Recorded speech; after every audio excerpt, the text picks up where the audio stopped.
And we are recording. Would you like me to use the housekeeping announcements? That would be lovely. Thank you, Shannon. Okay. Welcome committee members, liaisons, and members of the public to the Legal Services Trust Fund Commission Grant Eligibility and Support Committee meeting. Thank you for joining us. We are using Zoom with the goal to foster a more inclusive environment and effective meeting. If you would like to comment during the meeting, please use the raised hand feature. Please utilize this tool to virtually indicate that you would like to speak in order to help the chair facilitate the discussion.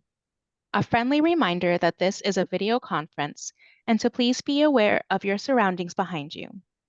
All Legal Services Trust Fund Commission meetings and committee meetings will be recorded and posted to the State Bar website. Zoom captioning is available. To enable, select Live Transcript at the bottom of your Zoom screen, then select Enable Auto Transcription. Thank you. Thank you for that, Shannon.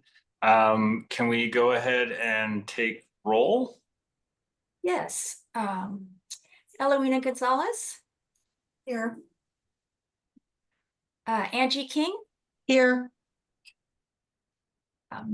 Patience Milrod. Here. Judge Klein. Here. Jody Pryor. Here. Robert Stalker.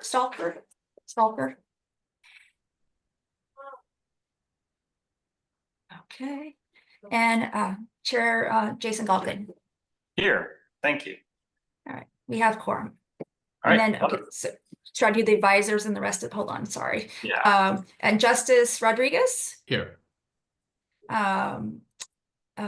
Judge Wing Gutierrez. Here. Okay, for the liaison partners, Selena Copeland. I'm present.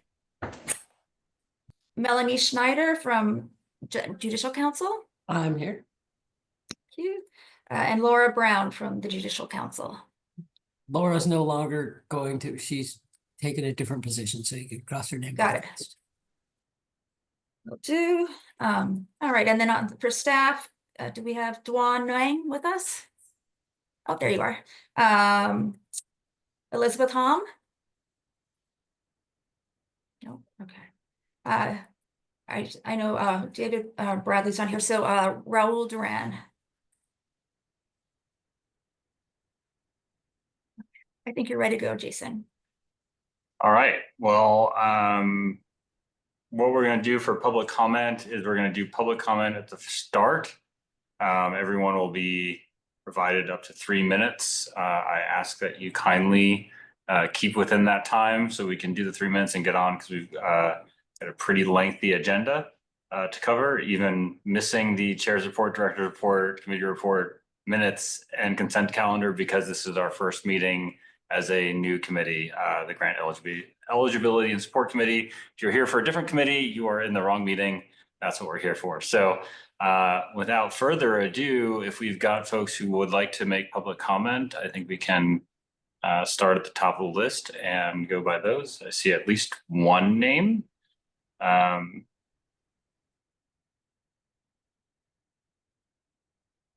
there. Oh, we can hear you. Okay, great. I wanted to get started. I believe my commentary is a little over 3 minutes, so I wish I could just be granted that allotment. My name is Vinod Mapranath, and I am CEO of Kimi Place.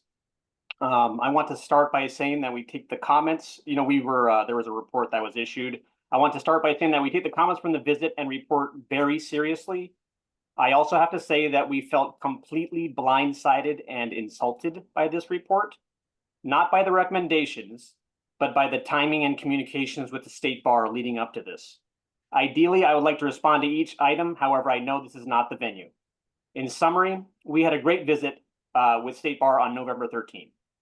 I found the staff very pleasant and seemed to be a collaborative environment. I believed we answered all questions and in which we spent countless hours throughout the entire process. 2 weeks after the visit, we were approved for the second year of our grant. Soon after, the agreement was signed. This was literally 1 month ago. Just a couple weeks ago, the State Bar staff emailed me asking me for more information and if I'd like to discuss. and I was of the mind of absolutely. I responded the next day offering multiple dates where I would be happy to talk and provide more information. I received no response. Instead, the next response I received was last Thursday and Friday from the State Bar, indicating we had troubling and serious issues to be elevated to this committee, giving us 1 business day notice of this meeting. Note, these so-called troubling and serious issues were raised basically 1 month after we were approved and signed for the grant. Why couldn't this have been raised before approving us? Was this really necessary? This was shocking, upsetting, and insulting to me and our board. Anyone reading this document without proper context has a dim view of us. We have 2 staff, including me. We have no office. We are relentlessly trying to keep costs to a minimum. For the grant we were just approved on based on 2023 data, we wrote a total of 8 checks in all of 2023. 8. Part of those included $20 for a Secretary of State filing, $18.50 for reimbursement of court costs, $50 for the annual state DOJ filing, $42.50 to OC for court records.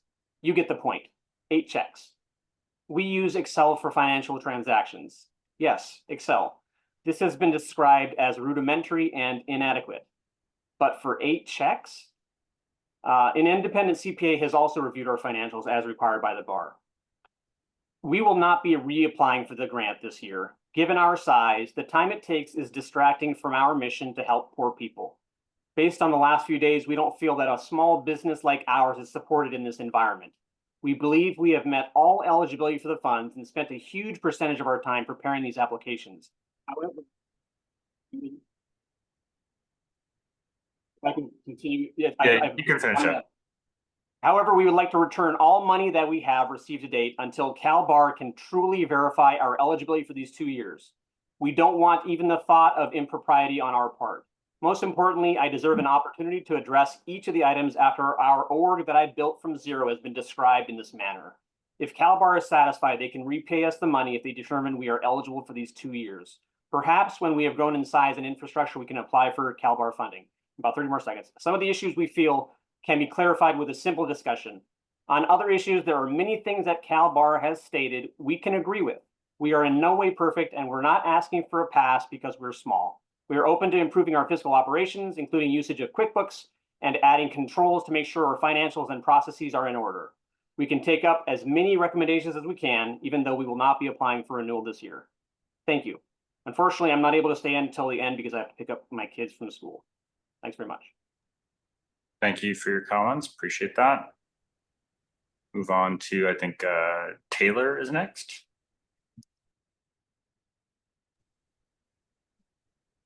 Hi there, can you hear me? Yes, we can. Great. Hi, my name is Taylor Brewer. I'm a staff attorney with the California Women's Law Center, and I oversee grant management. I will be speaking on agenda item 7.3. CWLC is thankful for the work and the generosity of the commission, and after review of the staff recommendations, we would be extremely grateful to be able to be approved for a 25% EAF 2024 grant carryover. As noted in the documentation, we are in need of these carryover funds, as in the past year, CWLC has been through leadership transition, and we are working to strengthen our infrastructure.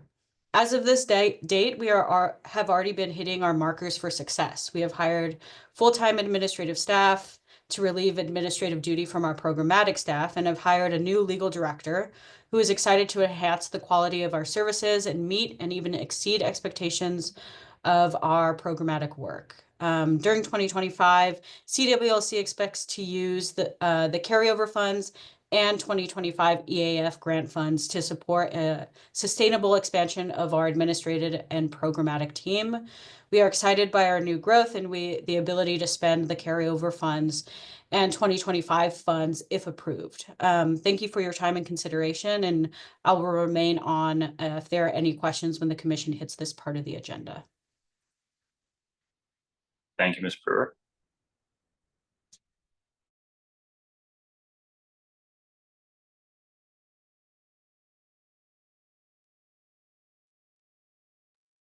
Good morning. There you go. I can hear you. Dean Ito Taylor, Director of Asian Pacific Islander Legal Outreach. I'm speaking on item 7.5 on your agenda. First of all, a Happy New Year to everyone. This is a very auspicious time for the API communities. But I'm addressing an issue that in regards to our communication with the state bar staff. This is a problem that we have been grappling with.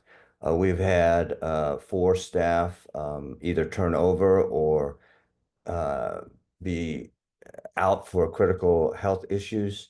This is not an excuse, but as I'm sure a lot of grantees know, it is a very difficult time for nonprofits to hire new staff. We are in the process of filling those positions this week or next. We are in complete agreement with the state bar's recommendation regarding corrective action.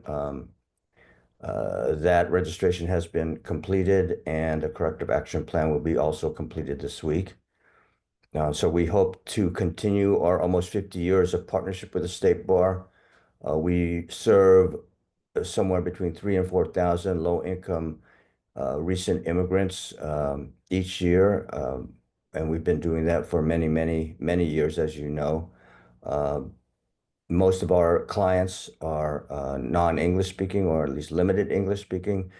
And we are currently being bombarded with fear and worry on behalf of our immigrant communities over the new federal administration and the threats that are being made to our communities every day.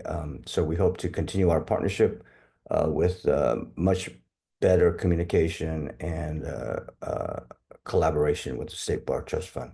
Thank you. Thank you.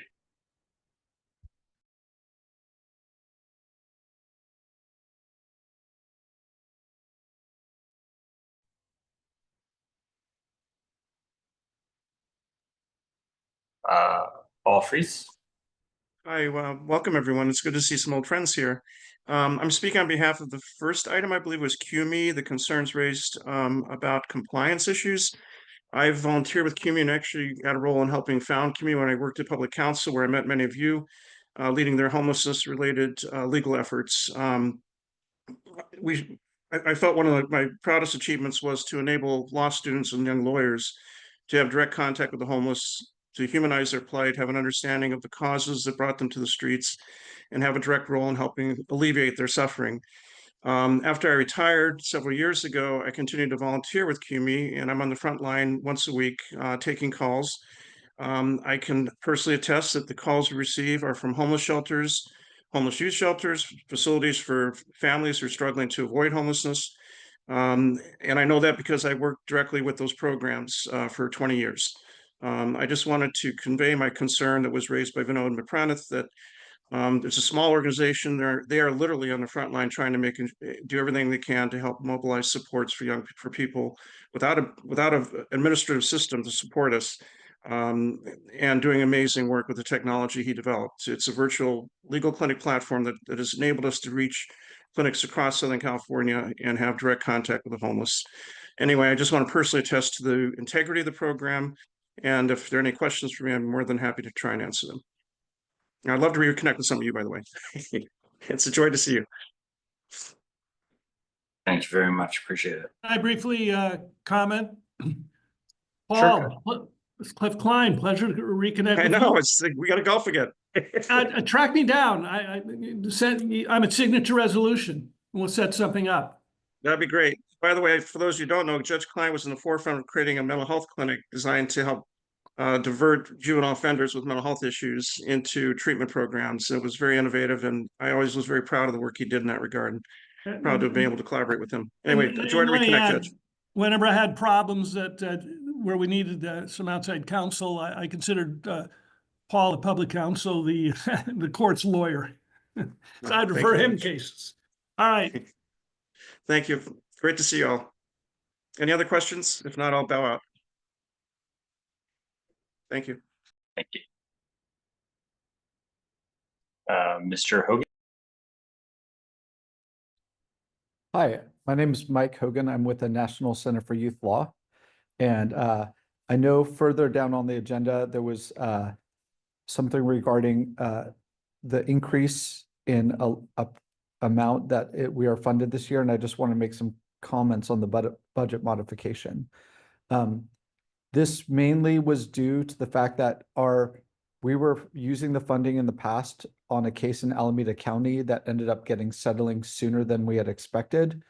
And so we transferred all those funds and reallocated them to our work in Monterey. And our team there is working directly with homeless youth in the Monterey area. So I just wanted to kind of make that comment and share why we reallocated it. And I'm glad to be here. Thank you very much.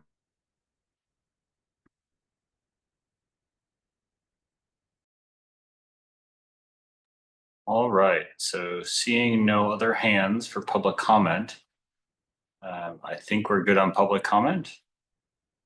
And we can move on to our next agenda item, which I believe is staff report. And I think Heidi, you're going to present on that for us.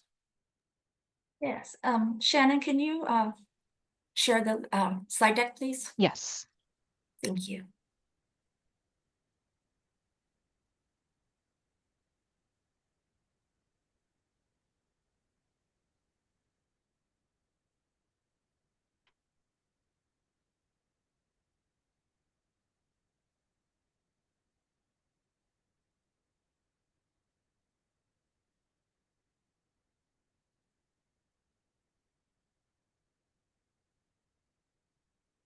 Thank you.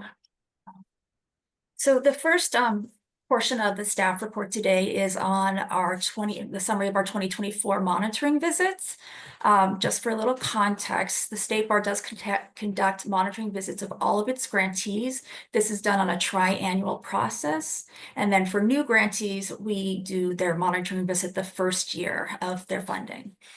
And the purpose of this process is to ensure that the grantees are in compliance with all the various State Bar rules and requirements and are able to use the funds appropriately and accurately or on qualifying expenditures. The monitoring visit consists of interviews with staff and board, and they go over policies, procedures, and various eligibility issues, as well as internal controls for the financials and whatnot. Next page. So for 2024, the State Bar conducted 45 monitoring visits. 31% of the monitoring visits have been completed. That means all resolutions or all findings have been resolved. 9% are still in the pending of the resolution phase during the visit, and 6% are pending their monitoring reports. And those would be grantees who had a monitoring visit in the last part of 24. Of the 45 grantees, 21 of them had findings, so 46%. 11 of them had both fiscal and program findings, and then 5 had only program findings and 5 had only fiscal findings. And of the 45 grantees, 2 have been identified for repeat visits in 2025. So that's a summary of our 2024 monitoring visits, and would ask any questions or answer any questions if you had them.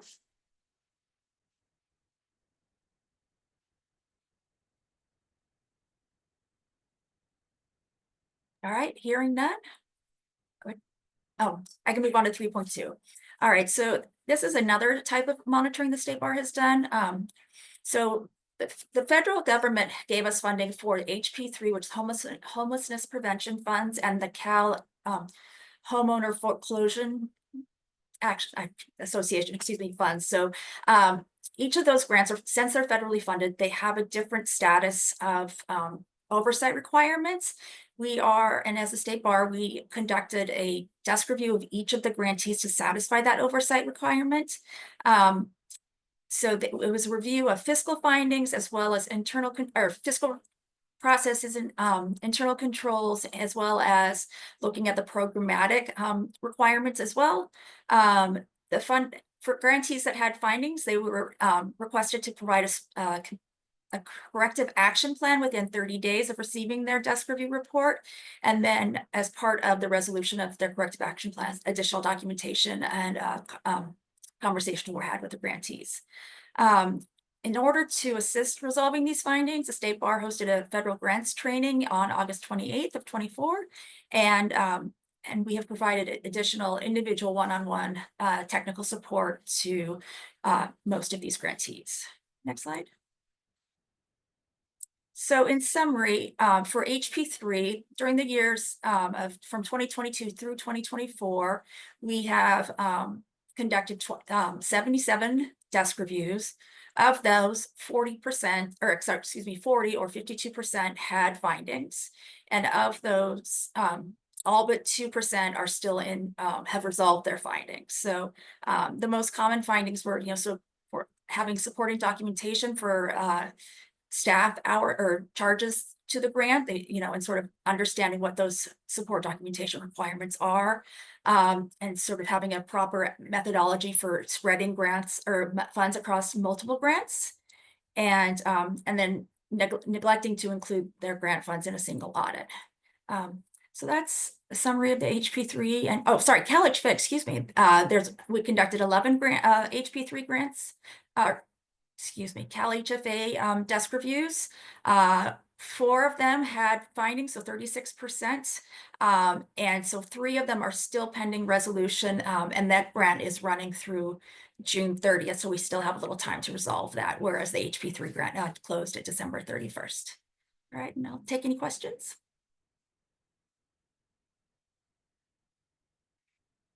All right, we can go on to the next one. All right, the 24 grant closeout process. I just wanted to give you an overview of what we intend to do. We had the following grants ended on December 31st, our 2024 EAF grants, 2024 IOLTA grants for grantees who chose to spend all their funding in 1 year. As you remember, there is a 4-year spending period for the 24 grant funds. Homelessness Prevention Formula 3 grants and homeless prevention competitive grants. And then the first Care Court Cohort 1 also ended on December 31st. So in going through the closeout process for those grants, we intend to review expenditure reports, determine if there's any unspent funds, and if there's any budget deviations that exceed the 10% threshold, and then also document any compliance issues that occurred during the grant period. It is our intention to do this within the next 6 months, so we'll be able to close them all out by June 30th, and we'll report back our findings or the summaries of those grants at a future meeting. And last but not least, I wanted to also give everybody an update on the California Welfare Rights Organization progress on their 2025 IOLTA and EAF grant requirements. Next slide. So this is a lot of requirements that they were given, and I'm happy to report that they are on track to meet all of these requirements thus far. They did. We will schedule them for a 2025 monitoring visit. They have submitted a complete and satisfactory response to their 2024 monitoring visit. Pending the 26 application, we'll wait for get an update on that. They are receiving their funding or their payments monthly. This next one is they were to retain an organizational development consultant, and it had to be approved by the State Bar. So they have selected a organizational consultant, and we just need to get back to them about approval. They sent us a lot of supporting documentation and various consultants that they interviewed for the process. And so there will be, a list of things that we'll work on from the selection process down all the way to the bottom where it's making meaningful progress on their corrective action. So I think they're in good shape and are making positive strides to be in compliance with those requirements. And that's it. Any questions on CCWRO? All right, I'll turn it back to you, Jason. All right, like I said, we're gonna skip over a decent amount of the agenda only because this is our first meeting, so we don't have committee report minutes because there was no prior meeting or consent calendar. And we'll jump right to the business items and start with, I think 7.1, we can talk about the Grant Eligibility and Support Committee charter. I think, Heidi, you have that information for the charter, and if not. Can I interrupt with a question? Yes. I can't find the backup materials right now, but the first person who spoke, and then Paul Frees unfortunately, I don't remember the context of that. Is that going to be brought up at the meeting or? So Paul Frees and Vinod Napranath Yeah. from Cumi Place that's action item 7.6. So we will get to that. Yeah, we will get to that. It's actually Unfortunately, I'm having trouble finding the agenda. Thanks. That's all right. It's the last one on the agenda there. Thank you, though.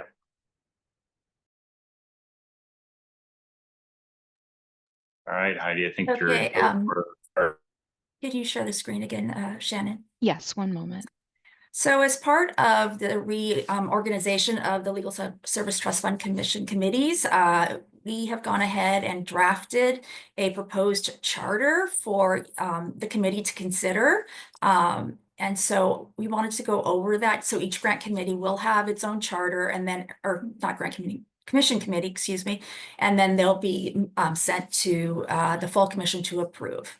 And so the charters are purpose and role, organization, and then responsibilities or authority, I think. So the first one, the purpose of the role of the Grant and Eligibility and Support Committee is to ensure comprehensive oversight and support of the grantee's compliance across all grants programs while maintaining consistent standards and promoting accountability.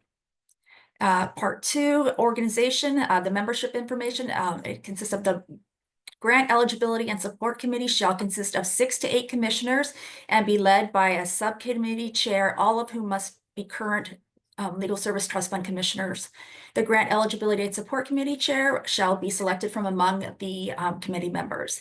And then the meetings for the year, the Grant Eligibility and Support Committee will meet 4 to 6 times a year or at a frequency determined appropriate by the chair. Quorum is governed by state bar rules. The committee will report on its actions and activities at a regular trust fund commission meeting, and emergency action taken by the Grant Eligibility and Support Committee in coordination with the Legal Service Trust Fund chairs will be reported back to the Legal Service Commission, Trust Fund Commission. So that's sort of like the background for the next, we'll get into the authority that the commission has, but before I move on to that, I wanted to see if sorry, Jen, that anybody had any questions or wanted to talk about the purpose and roles and or organization.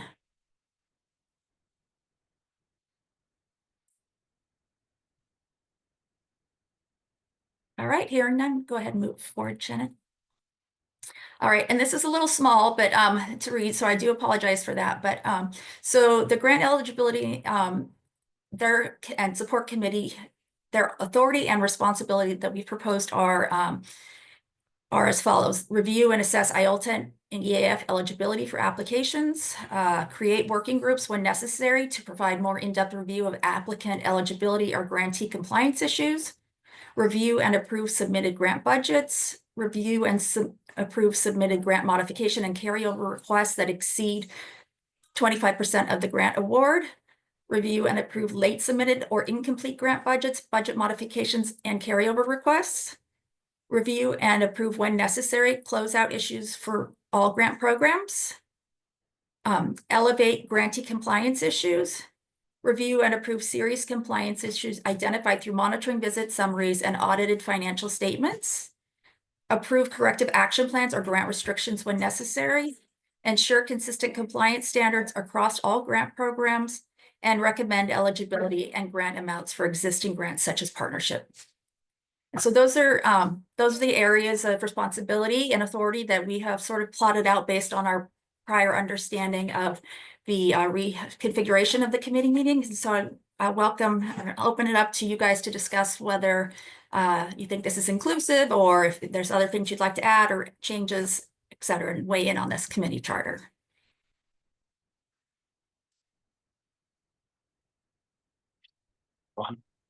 Yeah, can I just add, if it wasn't obvious already, that there's a couple in here that review and approve. This is a little bit different than the former structure of the commission. For all those review and approve, we're actually proposing that it stops at the committee level. So the committee would have authority to approve that. Formerly, with like budget modifications, for instance, it would be a committee recommendation to the Trust Fund Commission to then approve. We are proposing that, given the new structure of the committee, that all of that new infrastructure of the Trust Fund Commission, that for these type of functions would be handled at the committee level. Thanks for that, Dawn. Is that authority already vested, or is that post us approving the structure and it goes up to the trust? It's gonna go up. So the February planning meeting, that's in person, there's an agenda item to talk at length about each of the charters from the respective committees. And we will like highlight issues like that so that the full commission can weigh in on. And every committee will have a kind of, we're proposing a somewhat authority within that purview of that committee. Yeah, I recall that being one of the structural changes that we were talking about just across the board. So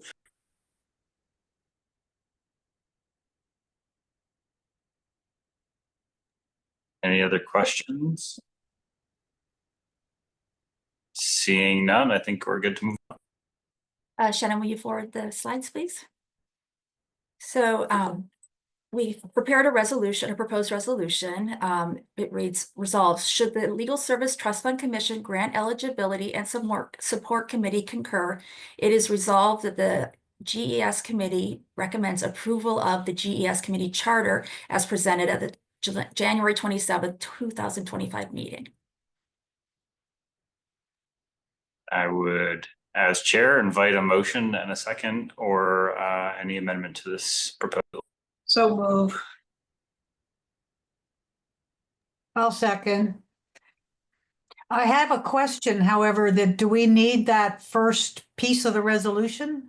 Now, isn't it just we are resolving to accept it?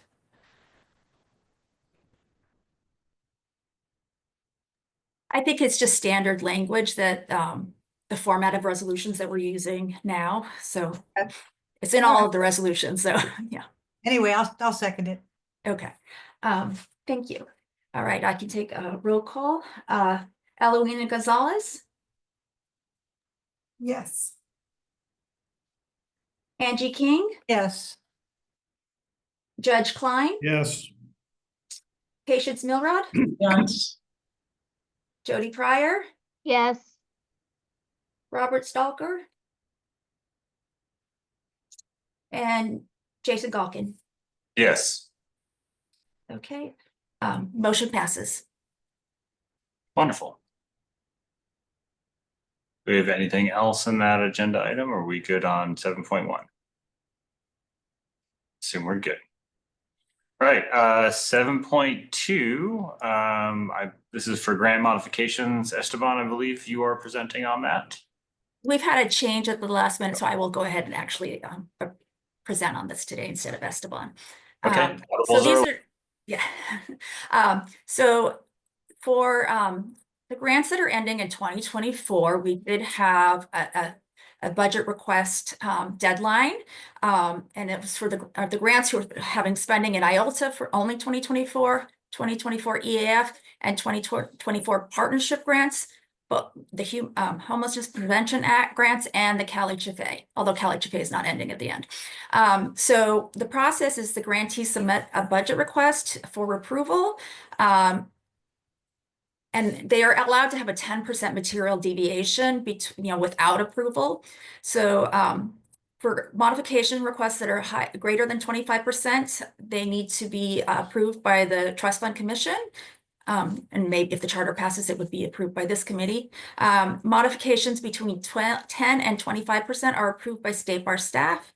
And the submission deadline for these modifications was December 27th, 2024. Next slide. We got multiple requests for budget modifications, and we can just go through them sort of one by one.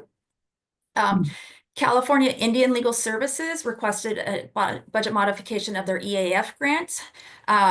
They wanted to move $74,000 of their $196,000 grant, which represented a 39.9% change. Most of it is intended to increase or move around personnel costs and support any added services in their non-personnel and administrative costs. Center for Immigrant Protection otherwise known as the LGBT Asylum Project. They also requested a budget modification to their EAF and their IOLTA grants. For their IOLTA grant change, it was a 37.3 change, and for EAF, it's a 33.3% change. And again, theirs is mostly about moving around money for different personnel positions. And then they got funding for one of their other their lawyers on it, so they took them off the grant and replaced it with other paralegals and such. Next. Oh, Just really quick, because I'm my glance to the other monitor is for the documents. Just on the California Indian Legal Services, I think it's worth noting the money, it was from a projection for take up from LRAP. And then because they didn't have that much take up, they're proposing redirecting it basically to hire more personnel to provide services, my understanding. So I think, especially given the size of the percentage, I mean, that's worth noting that it's a significant, but it's towards more providers of service. Not that LRAP wouldn't be, but that's where it's coming from and going to. thank you for that, Jason.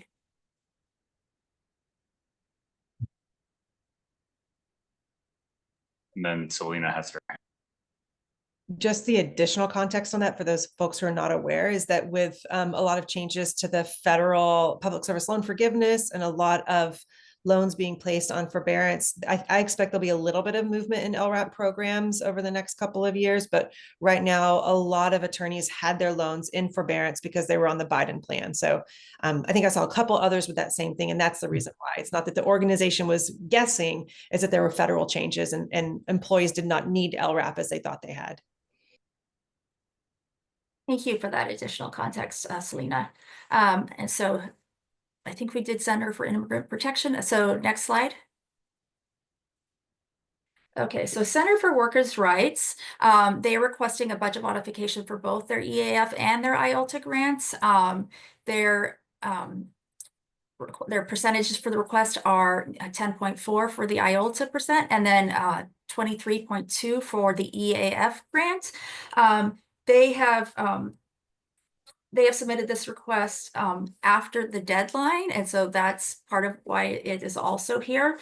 And then their main issue for moving them again is oh no, sorry, excuse me. I think that's I'm confused by that amount, so I'd have to. I'm sorry. I think the Center for Workers, the 10.0 is actually lower than no, sorry, excuse me. These would normally be approved by State Bar staff because they're in that 10 to 25% range, but because their request was submitted late, it requires Trust Fund Commission staff review and approve. They claimed their extension, or they were late because of a State Bar, or for difficulties with the State Bar or the Smart Simple platform, and then they just never submitted it after those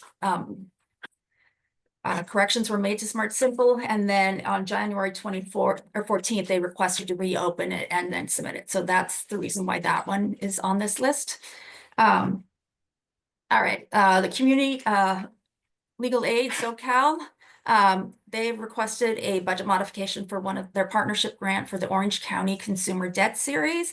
That percentage is 31.4%. They are reducing attorneys and employee benefits and increasing allocations for paralegals and client service and contract services, and subgrantees to Public Law Center due to staff vacancies. Okay, next. Legal Aid of San Bernardino also submitted 2 budget modifications, one for their EAF grant and one for their HP3 RFP grant. Again, much of it is related to shifting personnel around and for certain caseloads and reducing for others. And they've also reduced their non-personnel expenses and moved it up into the personnel categories instead. National Center for Youth and Law, I believe he spoke to this during public comments. They are requesting a 66.5% change. And as he mentioned during his public comments, a lot of that was because they're shifting the services they were going to provide under the HP3 grant to another project related to the HP3 funds. Okay, and the next one. San Luis Obispo Legal Assistance Association is requesting a 26% modification to their IOLTA grants. Much of that is to increase the funding to their attorneys and paralegals that were priorly funded under other sources. And they did increase travel for frequent court appearance and other non-personnel expenses such as audits and development of a new website. Senior Advocacy Network is requesting a modification to their Cal HFA grant of 25.6%. They've had a decrease overall of personnel expenses and a decrease of certain non-personnel expenses and an increase in their administrative budgets related to this program. Next slide. Oh, sorry, that's it. So go back, Shannon, please. So we can open up discussion for any of the budget modification requests that we've reported on thus far.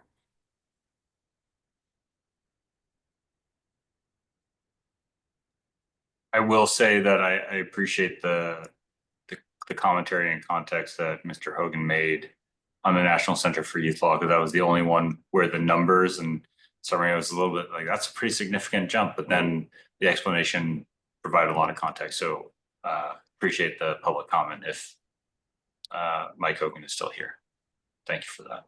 Otherwise, for the record, I appreciate it. Any other questions? I can move on to the resolution. Shannon, can you forward that? Okay, thank you. So if the Legal Service Trust Fund Commission Eligibility and Support Committee concur with the above, resolve the GSES Committee recommends approval of all 2024 budget modifications requests in excess of 25% of the grant award or submitted after the deadline, as reflected in Attachment A to the Legal Service Trust Fund Commission.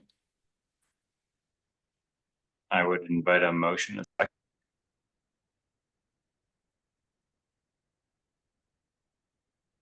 I'll move. I'll second. Is that Eloina? Yes. What? Thank you. Okay, I'll do roll call. Gonzalez, Yes. King, Yes, but abstain to the San Luis Obispo Assistance Foundation. thank you. Judge Klein, Yes.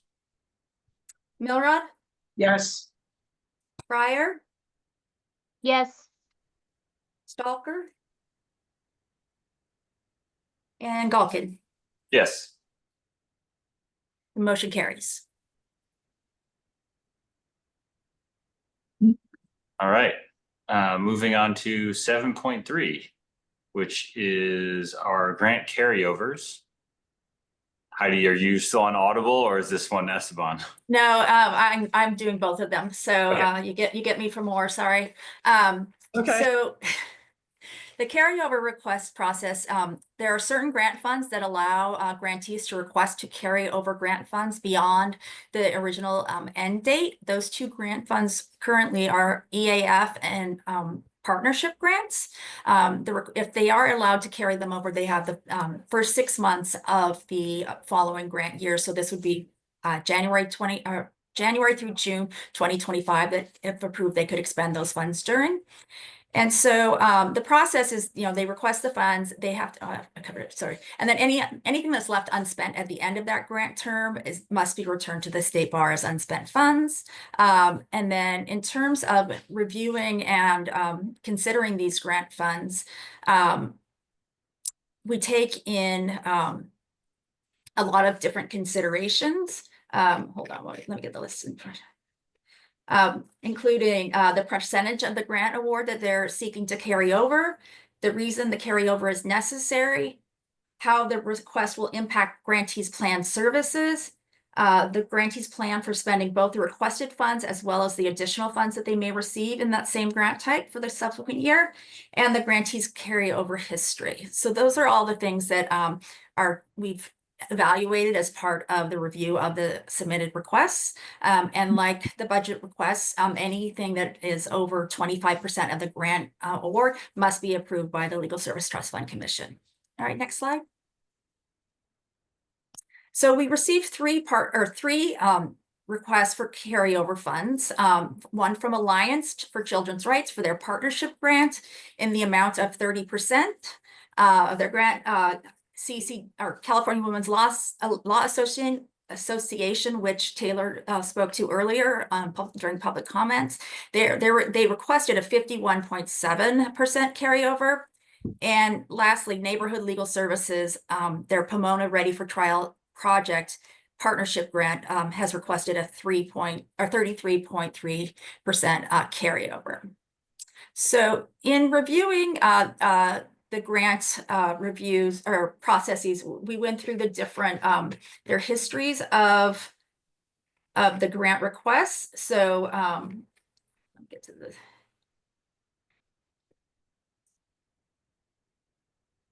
Okay, so for Alliance for Children's Right, they're explaining, or they explained that they needed the request to or carryover funds because they had staffing shortages during the grant year. And so they're requesting to be able to spend that during the 2025 years. Their grant their staffing shortages have been resolved, and they're fully staffed and ready to provide services into the next year. I'm going to save California Women's Lawyers for last. The Neighborhood Legal Services Project in Pomona, they're also requesting to carry over funds due to staff vacancies during 2024. They fully believe that they can spend down both this carryover fund and any grant funds that they would receive in 2025. And then for California Women's Law Centers, that one we'll go into a little bit because that one has a little more history. So California Women's Law Center has requested to carry over 51.57% of their grant. In evaluating the carryover history for CWLA, they have received or requested carryovers in the amount or every year since 2020. And during 2022, they requested carryover of 69%, and they ended up returning $148,000 and $804. And then in 2023, again, they requested a 22% carryover. The commission only allowed for a $50,000 carryover due to they had spent $0 in 23 on their EAF grant. So the commission allowed them to carry over only $50,000. And then, so now they're in this request, they're again requesting 51.7, which is mostly due to they want to change. They've had a lot of transitions in their 2024 year. Their leadership model has changed. They are hiring additional staff, including administrative staff, which they have lacked, and they're reconfiguring their program to try to increase their program requirement or meeting their program requirements. Excuse me, and so. For the California Women's Law Association, given the history of their carryover process and the fact that in between the last two grant funds, they've returned over $320,000 in grant funds for EAF, the State Bar staff is recommending that you only approve 25% carryover, which would translate to $56,262, which would give California Women's Lawyers Association the opportunity to see some of their program changes and staffing changes and sort of redesigning of their program, and give them a little opportunity to do that and a little time to do that, but also acknowledging that their carryover history is quite substantial, and that is not the intent of the commission to allow back-to-back carryovers. So that's it on each individual ones. If you wanted to ask individual questions about any of them, feel free.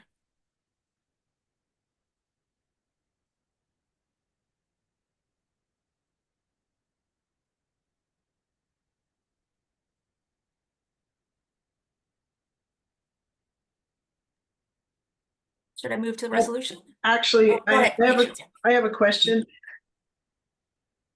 The carryover they're requesting, Taylor, are we able to go back and ask questions of our public commenters, because I'm curious about what does this do to their budget if they've hired people and all of a sudden we're splitting their, reducing their carryover very significantly.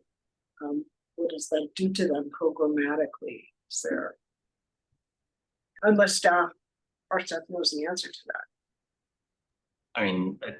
I think you can get both responses from Seth, and I'm happy to. I see that Taylor has her hand up, so I'm happy to allow her to speak to the query. That we can hear a direct.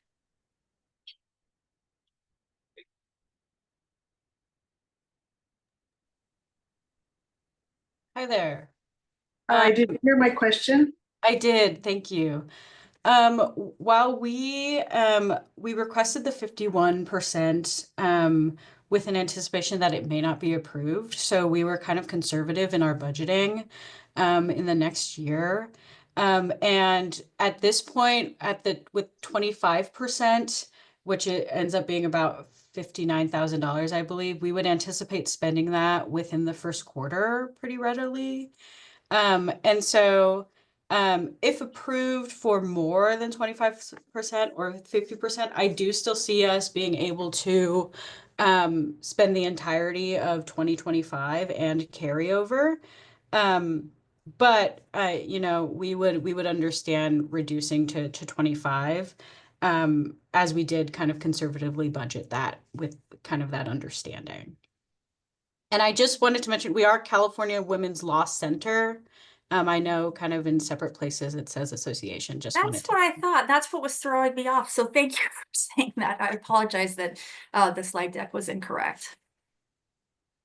So thank you, Taylor. That answers my question, both in substance and in tone. So I don't know if staff has anything to add to that. But thank you.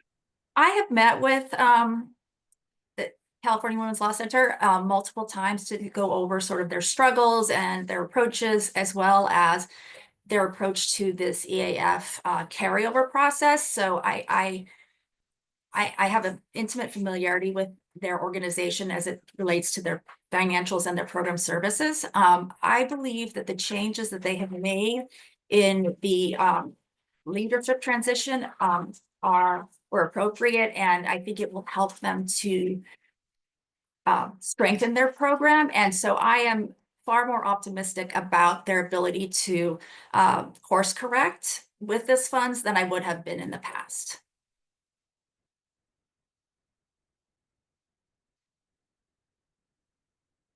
So that's it. I move the resolution. Yeah, should we put the resolution up?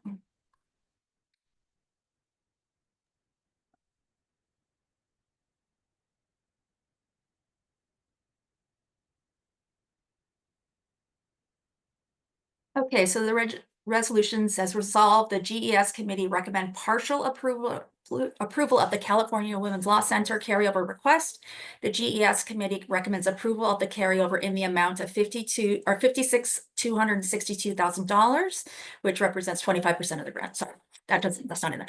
Further resolve, the GES committee recommends approval for the full or recommend approval in full for Neighborhood Legal Services and Alliance for Children's Rights carryover requests.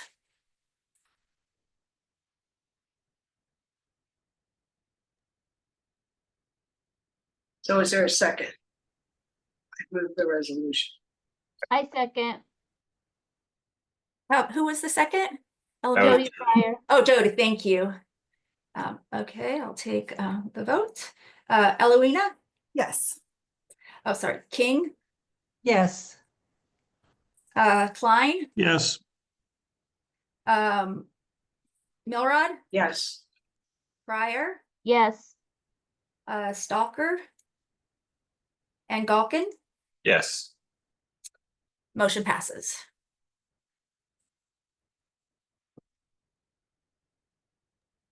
All right. Moving on to action item 7.4, which is defining Vacatur Penal Code sections 236.14 and 236.15 as civil legal services, and the question to the committee is whether we ought to include those actions under the definition of civil legal services. And I think we have Erica Carroll to present on that. Sorry, one moment.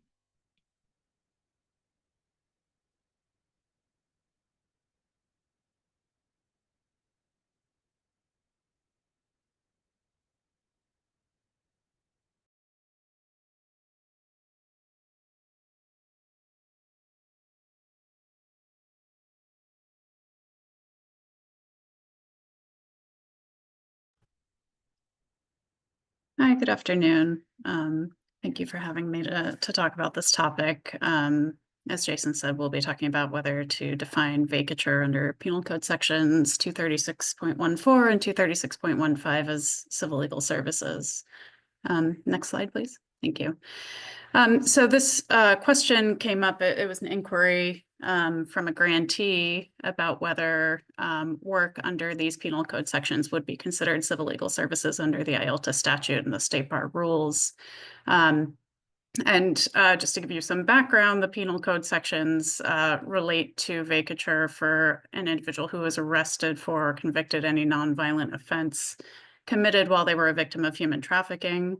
That's for 236.14. And then the next code section has very similar language, but it relates to survivors of intimate partner violence or sexual violence. And these code sections go on to say that they need to demonstrate that the arrest or conviction was the direct result of being a victim of human trafficking or intimate partner or sexual violence. And in so doing, demonstrate that they lacked the requisite intent to commit the crime or the offense. And so some of you may know that the Business and Professions Code was amended a few years ago to include under the definition of civil legal services expungements, record sealing, or clearance proceedings not requiring a finding of factual innocence and infractions. And similarly, State Bar Rule 3.672 was amended a couple of years ago to incorporate these types of services under the definition of civil legal services. So that's essentially the question that was presented, was whether vacatur under these penal code sections would fall under that record sealing or clearance proceeding not requiring a finding of factual innocence. Next slide, please. And so in looking at the code sections, there are potentially two interpretations or perspectives that one could take about whether this should be included under the definition of civil legal services or not. So the first one, if you were to look at this as criminal legal services, the vacatur requires negation of an element of the crime. It needs to demonstrate that the person lacked the requisite intent to commit the offense. And so that would render the person factually innocent. The other way of looking at it is we're not really looking at the facts of the crime. We're looking at the person's status at the time the offense was committed, in that they were experiencing human trafficking, intimate partner violence, or sexual violence. And so it's the person's status. It's not really looking at any of the other aspects of the crime to determine that they lacked the requisite intent. And so that interpretation would permissibly potentially allow it to be considered not a finding of factual innocence, that it is a record clearance or sealing proceeding not requiring a finding of factual innocence. Next slide, please. And then some other, I guess, background information or context for you in perhaps helping the committee make this determination is that we learned that there is no guaranteed representation or assistance with these matters. It's considered post-conviction relief, and an individual is not necessarily entitled to a public defender as you would be, say, when you are first charged with a crime.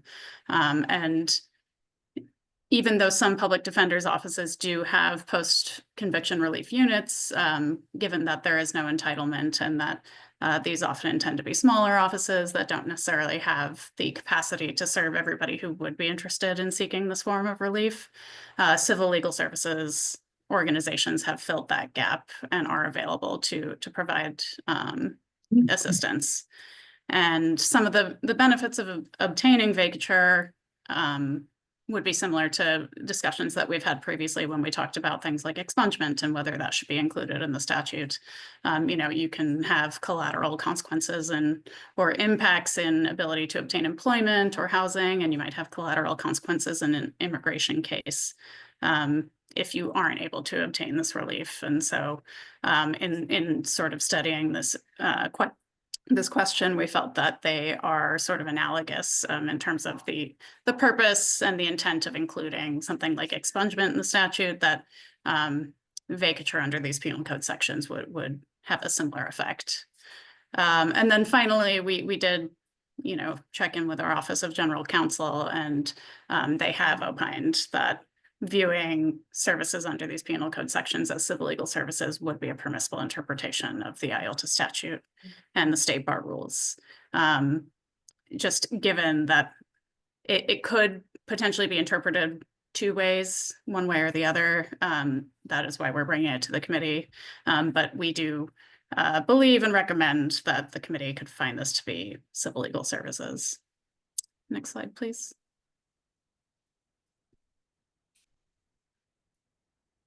And so I'm happy to take questions, or if you'd like to have discussion. Otherwise, I can read the resolution for you. I have a question. Mhm. Did you say there's a lot of expungement statutes that this is consistent with the others, or is this different and they can get this relief from legal service organizations? You said there's been others that they brought up. And having worked in criminal court, I mean, a lot of cases covered by this. Is this a separate one, or was the decision made on the other ones also to get these type of grants? So this vacatur under these penal code sections has not come up specifically, and we haven't. No, but you mentioned the others. There's 1203.4, which provides for reversal of a lot of convictions in certain categories. Do they get the same type of relief that you're recommending here? So I'm sorry if you're speaking. There are other forms of vacatur. Is that dealing what with other crimes that Mhm. provide for this type of relief? Right. Are we consistent if we agree to it with these types of crimes? Are we also providing that with other crimes? We haven't necessarily looked at other forms of vacatur. We know that there are a number of different ways of obtaining that relief, and so that's why we are confining it to these penal code sections. It's normally, it's unfortunate. The lawyer tried the cases, the person can fill it out in 10 minutes. I mean, but if they're not doing it. I think one question might be whether, to the extent the other relief is explicitly covered under the terms expungements, record sealing, or clearance proceedings, right? And in those contexts, that's already by definition covered. Whereas I think this one is a little bit more of an edge case, where one reading has it as, that's substantially similar to those activities and therefore civil legal services, which is what the proposed resolution recommendation is. Another read is that, like, well, no, vacatur is slightly different and more of criminal legal services, and there should be differentiated from expungements, record sealing, and clearance proceedings that are explicitly contemplated. So I think that the question is, like, where the Legal Services Trust Fund Commission should draw the line on civil legal services, right? And does it include or exclude? Right. And so I think that is why we wanted to be careful about not making it a sweeping sort of all vacatur is civil legal services type of presentation, that we are confining it to just these penal code sections, because we don't necessarily know the extent under other code sections where maybe it would be much clearer that a factual finding of innocence is required, for example. No, most of them do not require that. They've expanded recently the definition of factual innocence to make it broader than previously. in the previous statutes.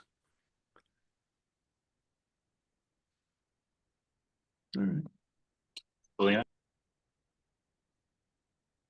One thing that could be helpful, and I'm not sure how much Erica addressed this in the memo, but the context is helpful, is that the previous expansion of civil legal services to include expungement and record clearance and other similar work was because it was coming up in the legal aid context so much. Legal aid organizations were doing record clearance because they were seeing it in their veterans legal clinics.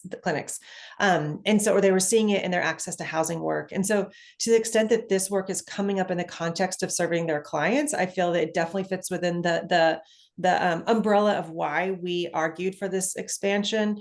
And so, Erica, if you're seeing it in the grantee saying we need to be able to do this work because it's part of the way we serve our clients, then it feels very much in line with. But if it's something that organizations are saying it would be nice if we could do this, that feels a little bit different than what is already part of the kind of wraparound service, holistic service model. I'm going to make a broad statement. I think people, regardless of the crime, want their records sealed because of employment reasons and so forth. That's why they want it. You know, if it's what we call priorable, it's like drunk driving, you don't get it. It has criminal implications for further offenses. But in any event, it shows up in our rap sheets. Yes, and I think in terms of our analysis, that was something that we were mindful of, which is the benefit to individuals in other civil legal services contexts that, you know, this may either be a helpful or necessary intervention in order to achieve other legal outcomes for the benefit of the client. So.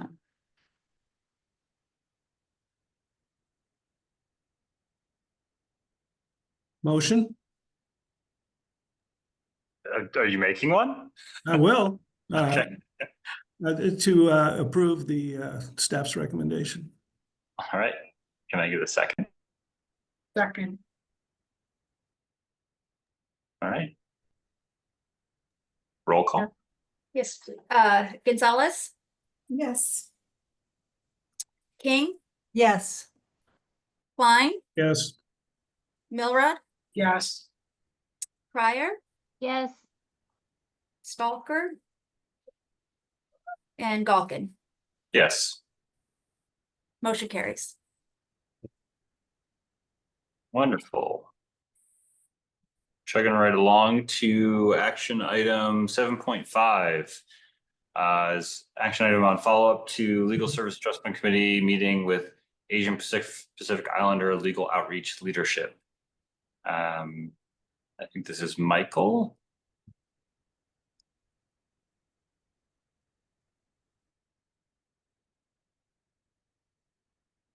There he is. Hi, Michael. Hello. Great. Well, good afternoon, commissioners. I think we're pulling out the deck. There we go. Awesome. All right. So my name is Michael Chong, and I'm going to be presenting on item 7.5, which is pretty much just follow up on our meeting with Asia Pacific Islander Legal Outreach. The memo for this agenda is posted on the CFR website, and I'm just going to provide like a very high level summary and share the recommendations. So previously, as a condition of Appealo's 2025 IOLTA EAF eligibility, the commission required that the commission, State Bar staff, Appealo's board chair, and Appealo's executive director meet to discuss ongoing concerns regarding late submissions and unresponsiveness. We had this meeting in September 25th, where our Appealo agreed to ensure that future submissions would be timely, and Appealo also agreed that they would respond to State Bar requests within 48 hours. Following that meeting, there have been 2 incidents demonstrating that Appealo has not adhered to this agreement and continues to be non-responsive to State Bar staff. After several attempts, by the State Bar staff, Appealo has not updated its expired SAM registration. That SAM registration has been expired since August 29th and is a condition of Appealo's HP3 grant.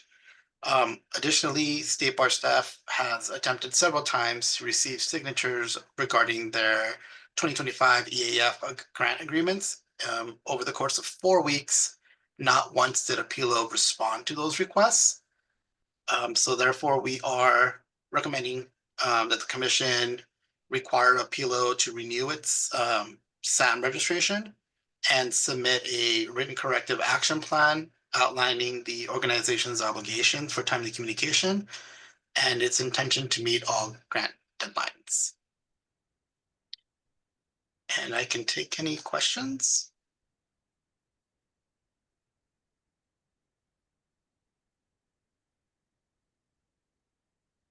I've got a question from Patience.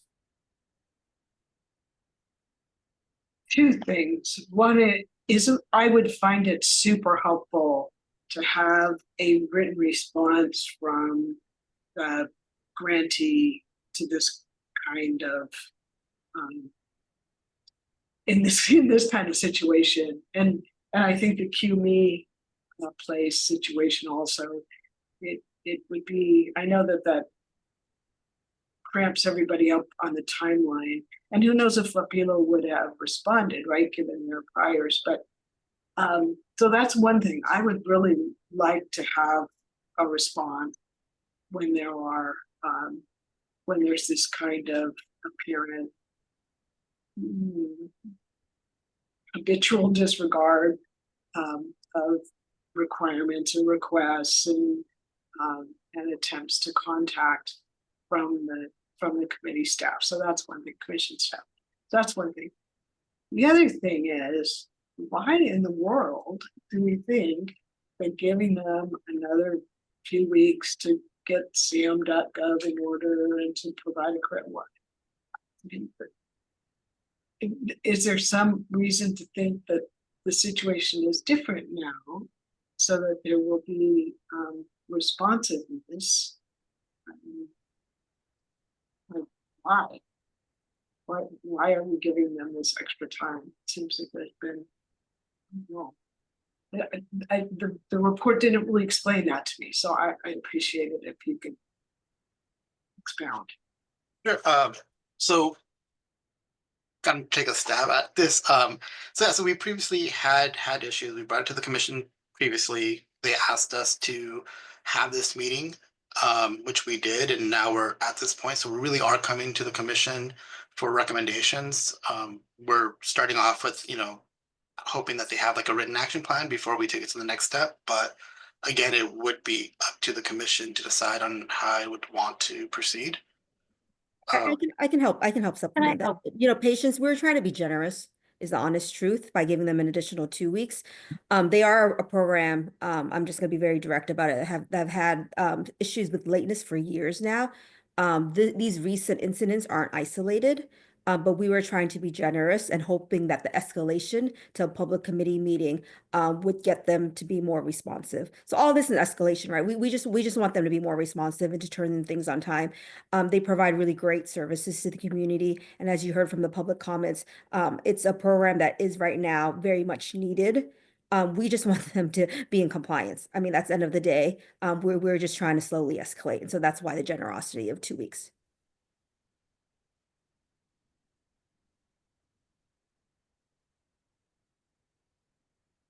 Go ahead.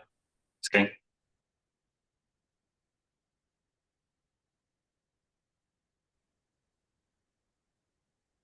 Did you, and you want my question? Yes, sorry. Oh, I'm sorry. Oh, what happens if they don't respond? Do we get the money back? Do they, where do we go?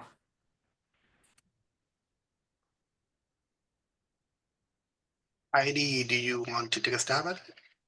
I think at that point, we would have to consult with the committee and the larger commission, as well as our OG staff, or Office of General Counsel, excuse me, if that's sufficient warrants for taking it up to either trying to determine they're ineligible moving forward or providing some other type of consequence. We haven't contemplated it at this point because we're hoping it gets resolved, but in the event that it doesn't, we will have to come up with an alternative as Juan said, they are doing good work in the community and they are needed. So, we just want them to be responsive, so we're not looking to just fund them or defund them rather. We just would like to be in communication with them. So we're hoping that having to go through this process would bring resolution to that.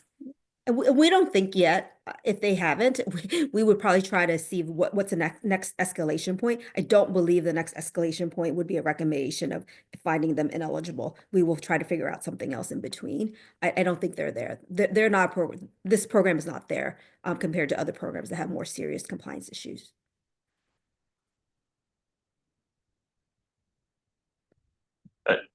I will say that, in the context of everything and the timing of everything and their general non-responsive, nature to some of these requests, Dean Taylor was here and then did concede to the recommendation of the action plan and the timeline. He's in his comments said that it would be this week. I mean, at least there's if the concern is that they're non-responsive and not just, we can't reach them to interact with, that they're present here at the public meeting and saying, we're seeing this, we are in agreement, we will do the things that are asked for. I mean, that in and of itself is a response.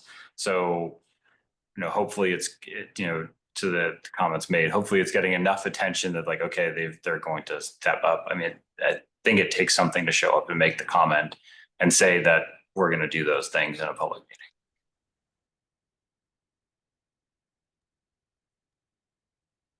No, I don't disagree with Juan, what you said. Jason, I agree with you.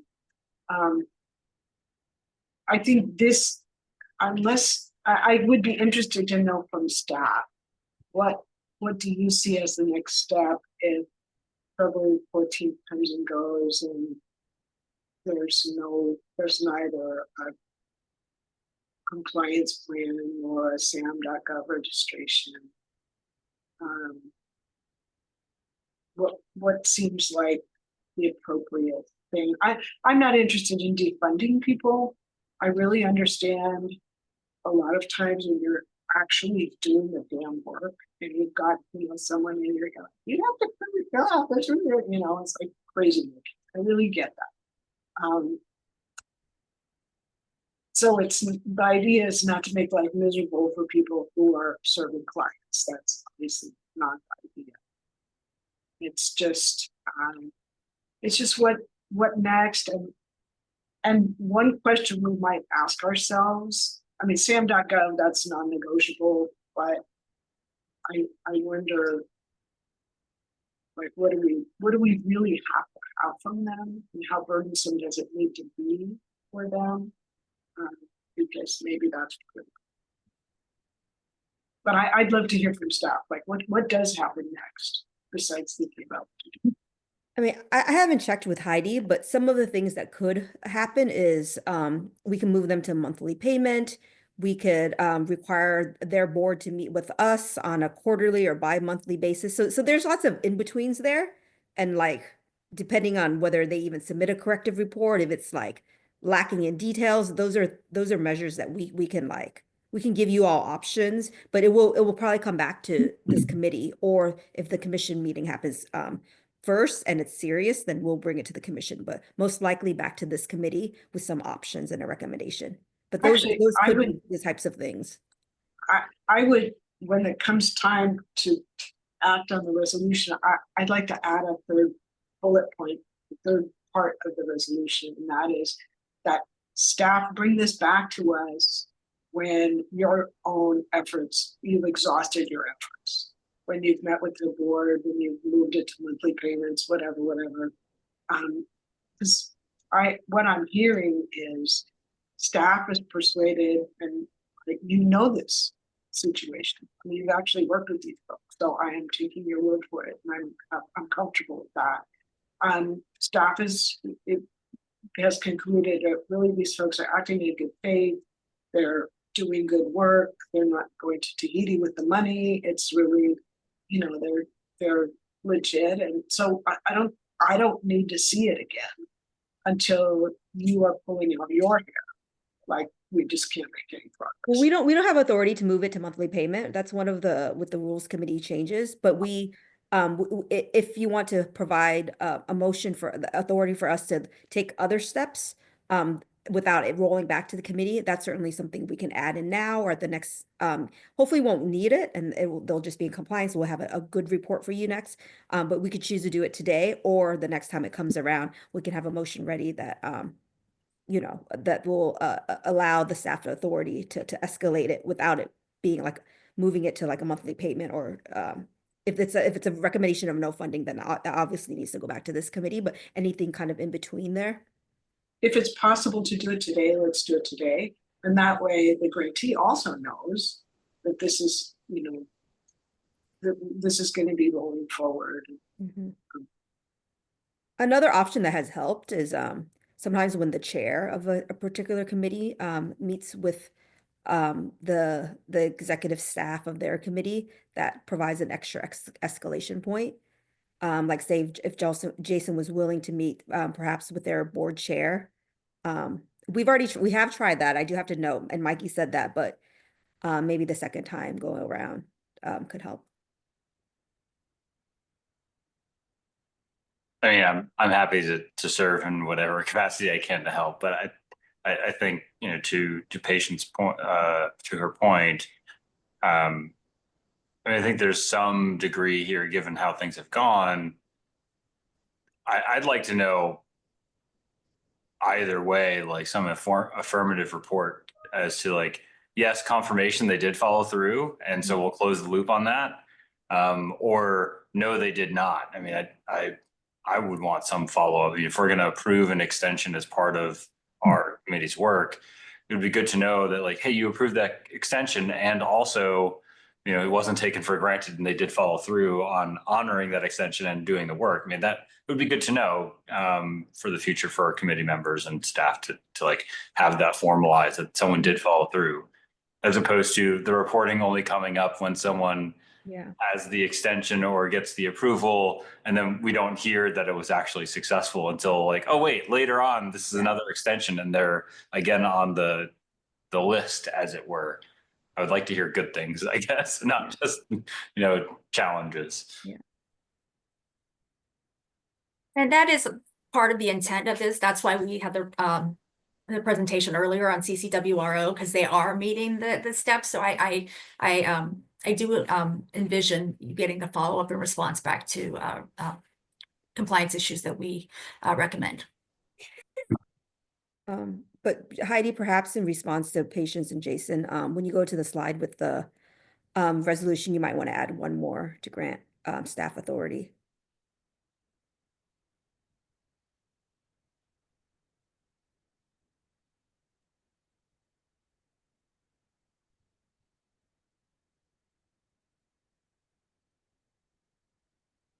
So add a further resolve there.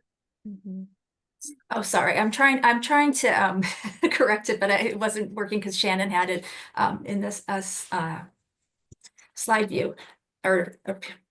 So I've started with further resolved. If a PLO does not renew its SAM.gov registration or submit the cap by the stated deadline, the GES committee authorizes. Can they authorize? Yes. Authorize state bar to take additional corrective action steps. Is that sure. To take any and all corrective action possible prior to bringing it back to the committee. In other words, we don't need to do rounds of this. Well, we only meet 4 to 6 times a year, so like this helps expedite it. And Angie had her hand up. My question is, should it be a written report or is that assumed in the language that they provide their reports? I assume it's a written, but maybe we should. Written, yeah. Does it say written? I thought it was supposed to be written. I saw it was. It was written. Yeah. Here, I'll just note on this last motion that's added, like, I don't know if technically we need that motion, but we can add it just to be super clear. we try to be transparent with you, but I don't actually think technically we need it, right, Raul? But let's just add it because Patience brought it up. You could have directed us without us needing that motion, is what I meant to say. Patience, you're muted. Heidi, we can no longer see the screen, so. Yeah, I'm just editing it for just a second.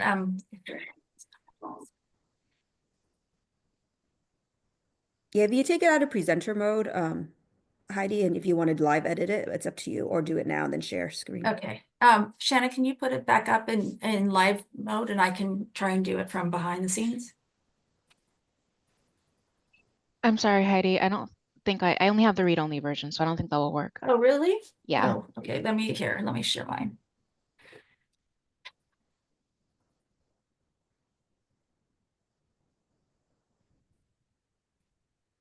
Okay, can you see my screen? Yes. Okay, so I've added here at the bottom, further resolved, if a PLO does not renew its SAM.gov registration or submit the cap by the stated deadline, the GES committee authorizes the state bar to take, hold on.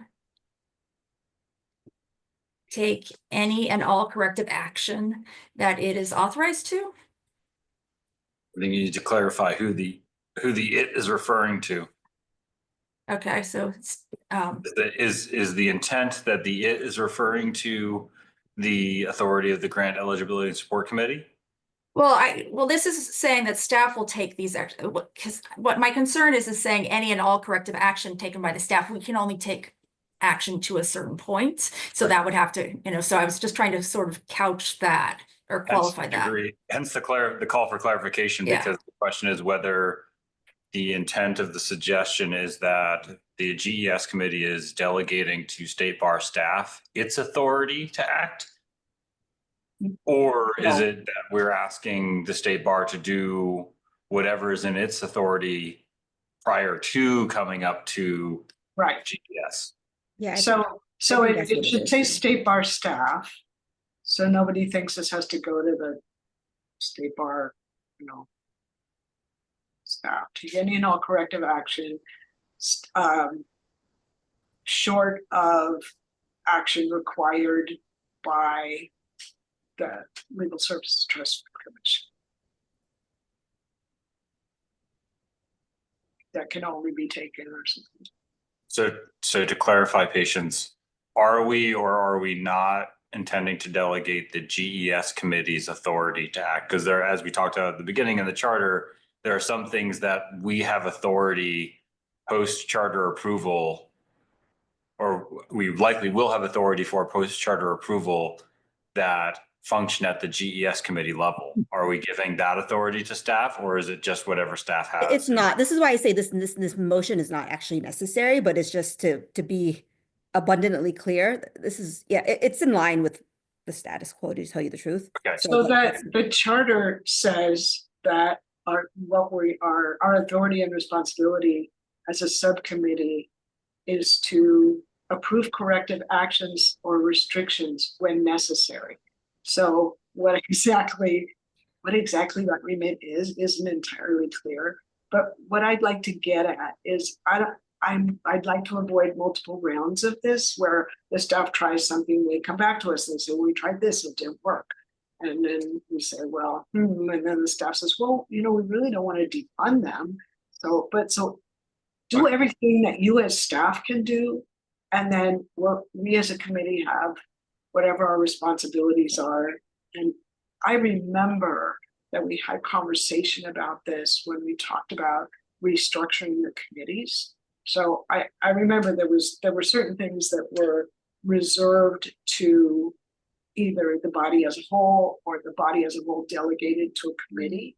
So those things remain a matter for action by committee members at some level or another. Yeah. So I'm just saying, whatever we don't have to be involved in, please do, and then come back to us when our involvement is necessary, which I know is an awkward way of a resolution, but that's the idea. Yeah, No, that makes sense. I hear that, and that's consistent with what I'm okay with, and I think what Juan is saying, which is why, like, technically speaking, it's not necessary. We could just say like, hey, exhaust all of your authority and then come back when you need us to Right. offer something more significant.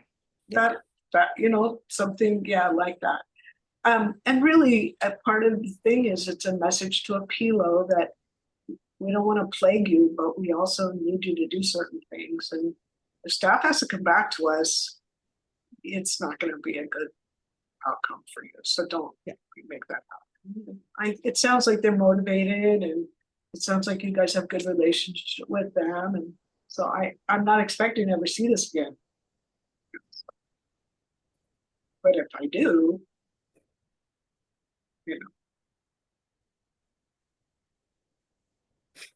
Any other comments on the addition, or can I would invite a motion.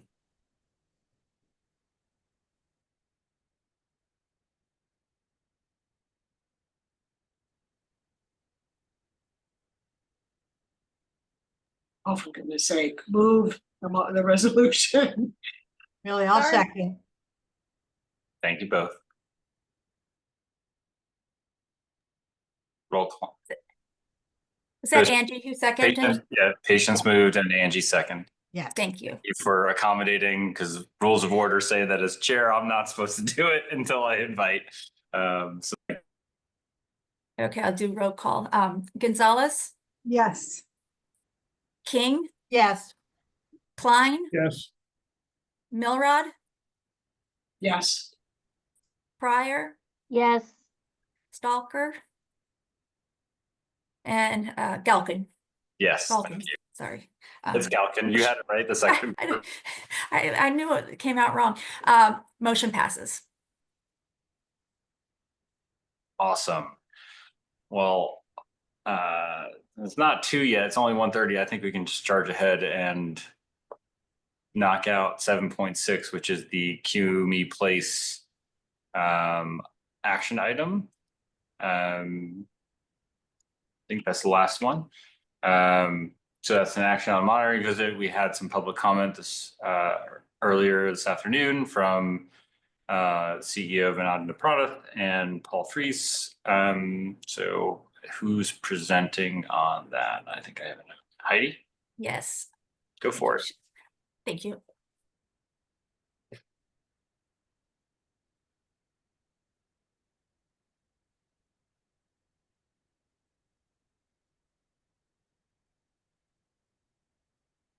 You can move the slides forward. Okay. As the memo in the meeting materials details, CUNY Place is a new grantee. This is their first 2024 was their first year of funding, and as our normal practices is to monitor new grantees during the first year of their funding. We make a choice to monitor them in the second half of that first year so that they have some state bar activities and expenditures to review and report on. So CUNY Place was monitored on November 13th, 2024. During that monitoring visit, they were in their monitoring report, rather, they've been cited for 5 program findings and 5 fiscal findings.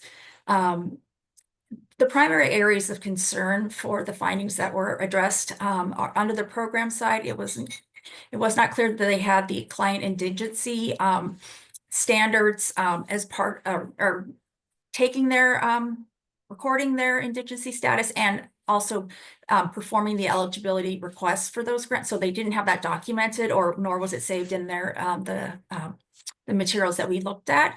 And so that brings into question, eligibility, because these funds are only for clients who meet the standard. Their board governance has some issues. There were actions that were reported to be taken by the board, but they did not appear in their board minutes. The board does only meet once per year. The chair of the board and the CEO are the same person, and which is permissible, but just raises the question of conflict of interest and such whatnot.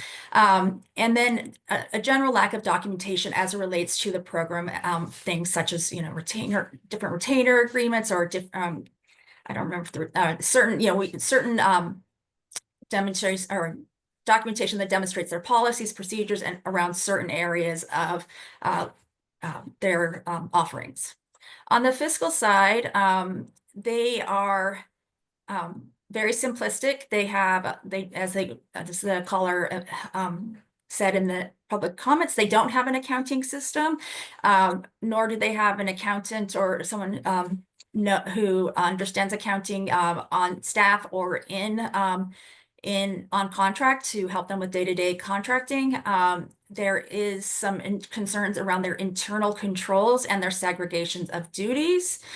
There were a couple of concerns around their payroll practices being in line with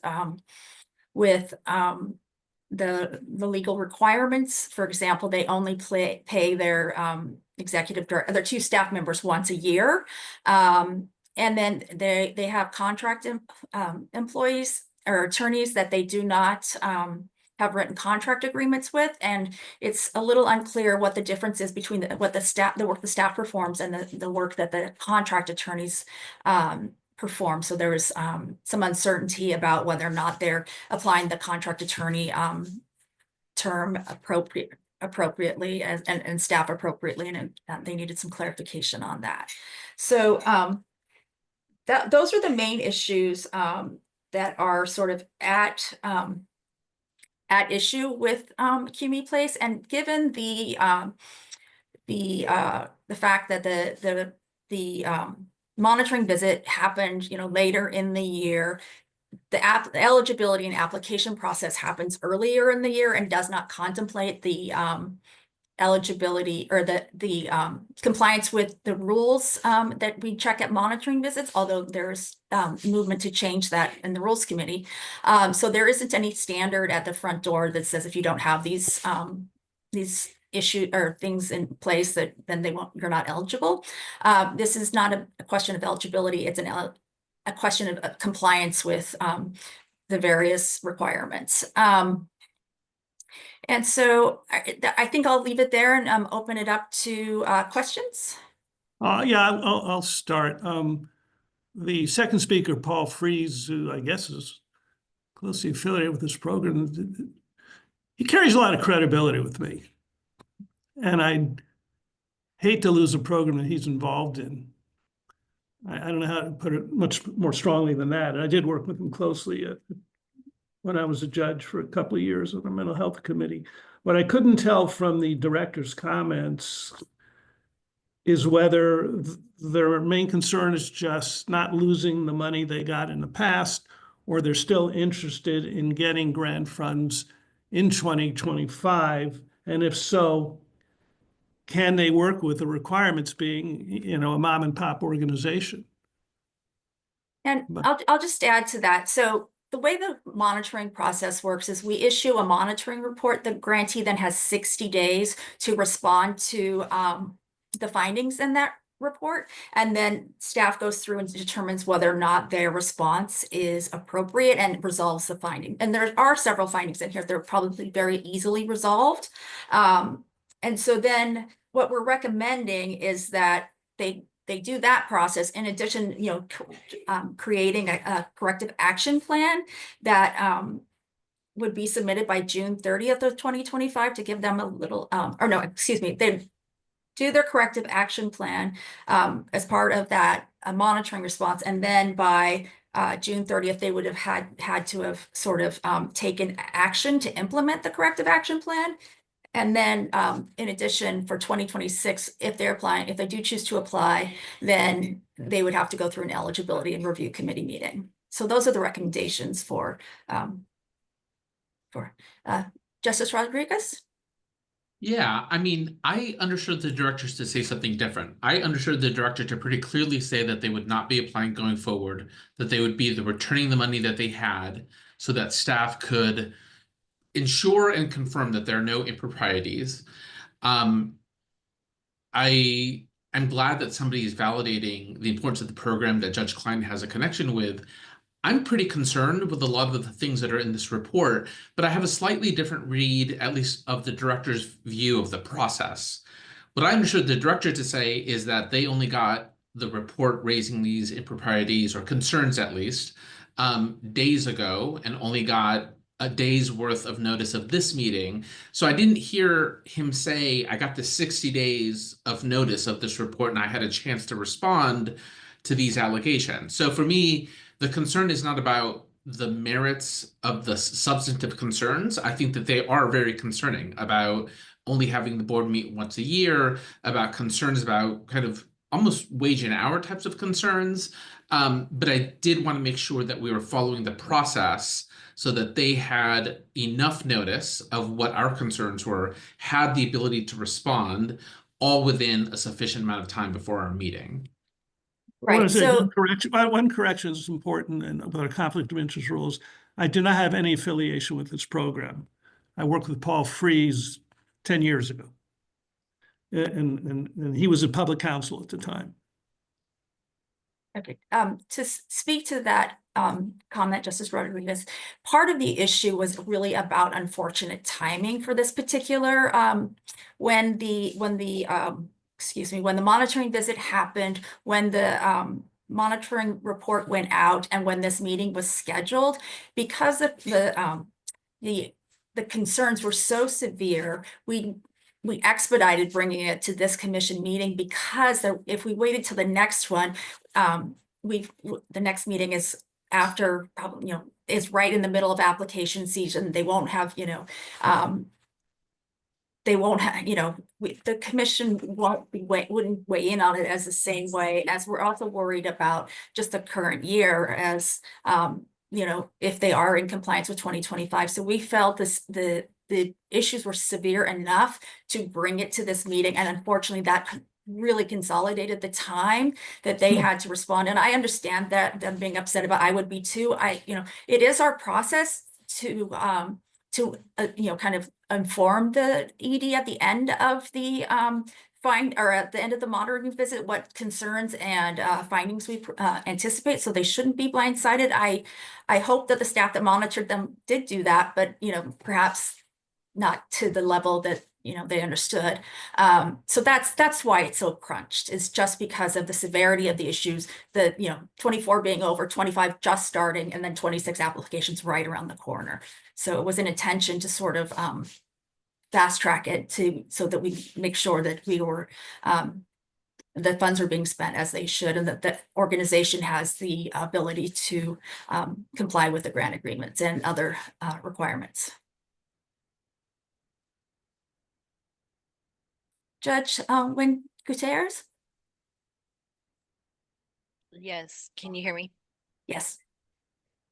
So I was concerned about the timing as well, but it sounds like you've addressed that, Heidi, so thank you.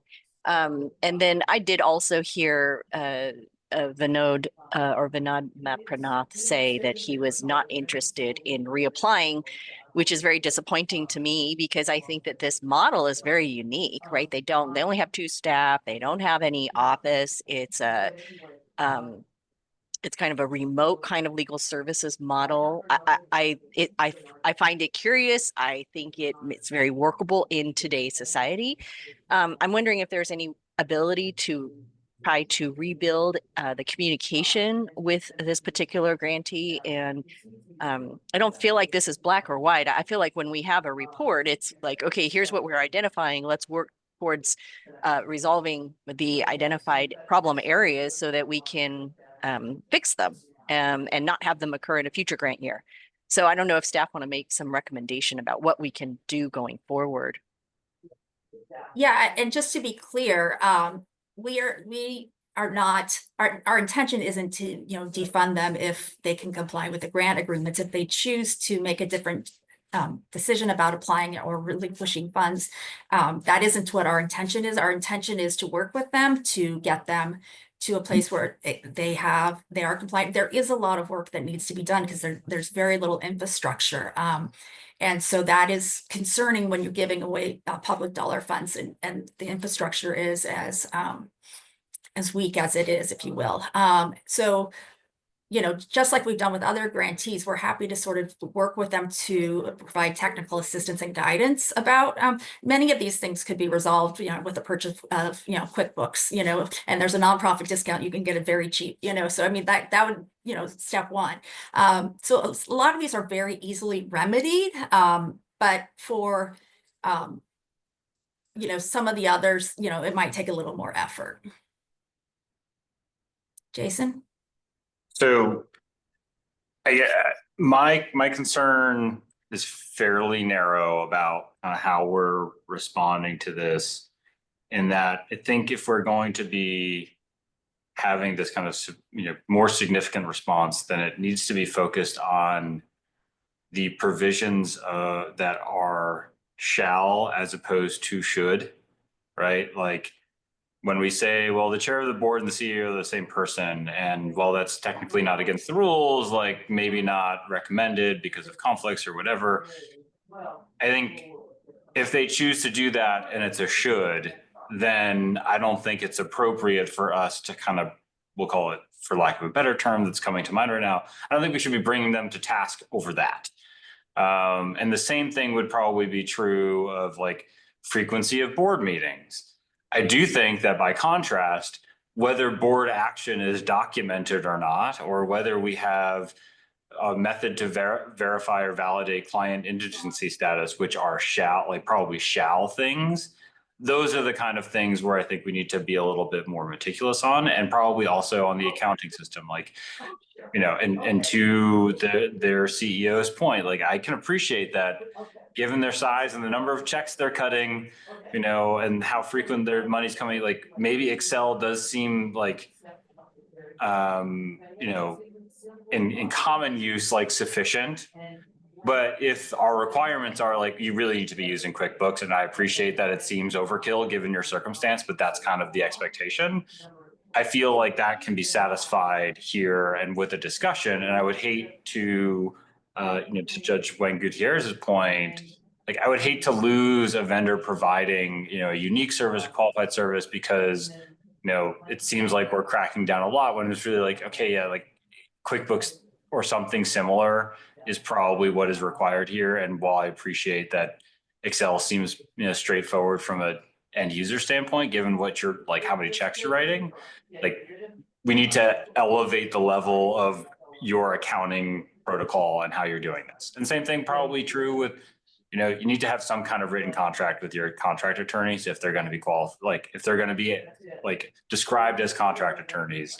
I think that's the kind of expectation, but I would not want to conflate those things with things that are not technically required, but would be otherwise recommended.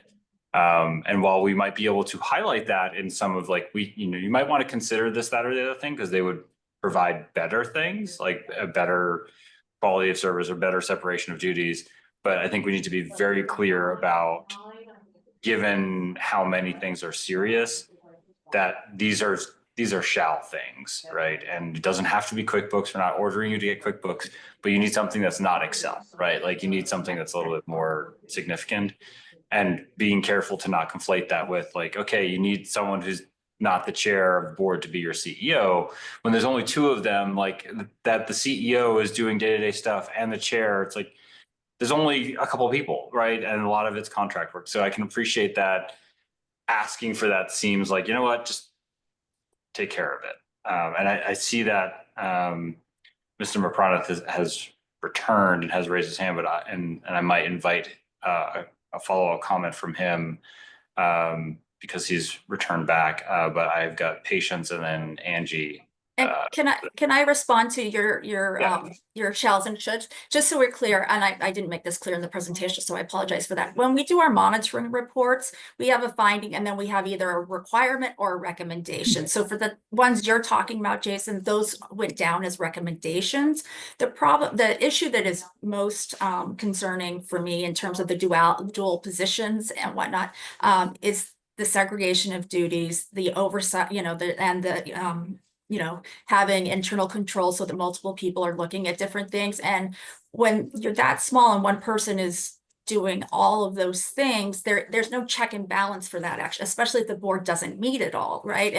And never looks at financials and things like that. So it's fine to meet once a month or once a year. That is absolutely legal, you know, but if you have to be able to cover the other things that they need to be doing in the meantime, and I think that the combination of all of those things is what sort of leads to a segregations of duties, a conflict of interest, and sort of this you know, oversight responsibility not being possible. I mean, we have other small organizations that have found ways of doing it by bringing in board members and whatnot. So, I mean, there is flexibility within those things, but there has to be an infrastructure to support it, I guess, is what I'd say. Thank you. Patience. So, I don't disagree with most of what has been said. I also heard from Mr. Moppernup that there was, they definitely felt blindsided by the report. And this is exactly the situation where we should be offering technical support. In the meeting, in the monitoring meeting, oh, we see you're using this. Well, you know, if the time comes and we're making you $500,000 grants, this is really not going to work. And so how do we move you from where you are to where you're going to need to be? My hope would be is if they write 8 checks a year and their Excel spreadsheet actually provides the transparency and accountability that is required given the amount of money that's being provided, then that's like one of those things like we're putting this on your to-do list, but they don't get it like a kick in the gut in their monitoring. It's like, this is something for next year, or like there's a way. The way this sounds to me is that there was the people who met together for the monitoring report, everybody got along fine and everybody really liked each other and people were impressed with the work, all of that. And then all of a sudden the monitoring report comes and it's like, what? So this is an opportunity to remember that Hugh Mead Place is not LAFLA. And there's not that level of dollars, there's not that many, the same number of clients. And I don't know how they manage to get paid once a year, but it's kind of, I mean, they've obviously thought about providing legal services in a creative way that we really haven't seen, I haven't seen. So, you know, I'd be more interested in what is your business model and how can we make sure that we don't mess with your business model and tell you how often to meet and how often, you know, all those kinds of things, but we make sure that whatever your business model is, there's adequate accountability for us to tell the legislature and the public that you're not going to take the money. That's all. That's our only rule. So we shouldn't be married to, you must do your role like this, even though you must provide transparency and accountability. So this has been like the drum I've been beating since I got here, which is, you know, the field programs, we need help. You know, we need assistance meeting your requirements. And so this is a perfect example of that. I want to apologize to the program for what was clearly a misunderstanding and a miscommunication, but nobody should feel insulted.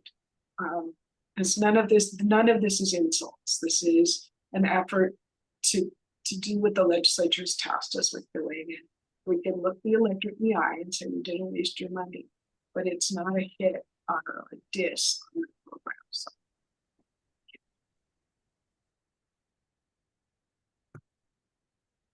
Thank you, Patience. Angie? My question is about timing. The visit was in the middle of November. When was the report actually delivered to them? And has the 60 days elapsed? Because I agree that, you know, I like the idea of what they provide and they're a new program and yes, they need help and we should be more supportive, but I think they feel disrespected. And you know, when you hurt somebody's feelings, you've kind of destroyed trust. And I think we need to get that back by maybe apologizing for rushing this through. Yes, it's severe, and yes, I can see why staff would bring it to a meeting, but let them know that it's the timing, as you explained, as to how this all happened so fast. And maybe that'll make them feel a little better and more likely to accept our cooperation. And I can speak to that. And also sort of patient's comments as well. A lot of the stuff that is cited in the monitoring visit are requirements. So regardless of your size, you have to meet the requirements. And so there's a lot of them that are very concerning when you really get into them and see them all together on paper. And maybe the memo doesn't convey that, but I don't have comfort that they have the ability to manage funds at this point. So and we do intend on providing technical assistance, and we've done that in the past, and we'll do that now. And in terms of the, this particular set of, sort of the perfect storm that led us here is part of my challenge for next year, so that we can really tighten up our monitoring protocols and sort of the after monitoring things. So I do think a lot of things didn't go right in terms of timing. To speak to your point, Angie, the monitoring visit did not go out, visit report didn't go out until last week as well. And part of that is we had to go through OGC, and we had a lot of internal back and forth before we were able to issue it. And so that led to some of it. Well, that's okay. That doesn't bother me that it took a while for the report to get out. It's just now they didn't have the requisite time to respond, and they feel that we're kind of pushing them in a direction, and I don't think that's fair to them.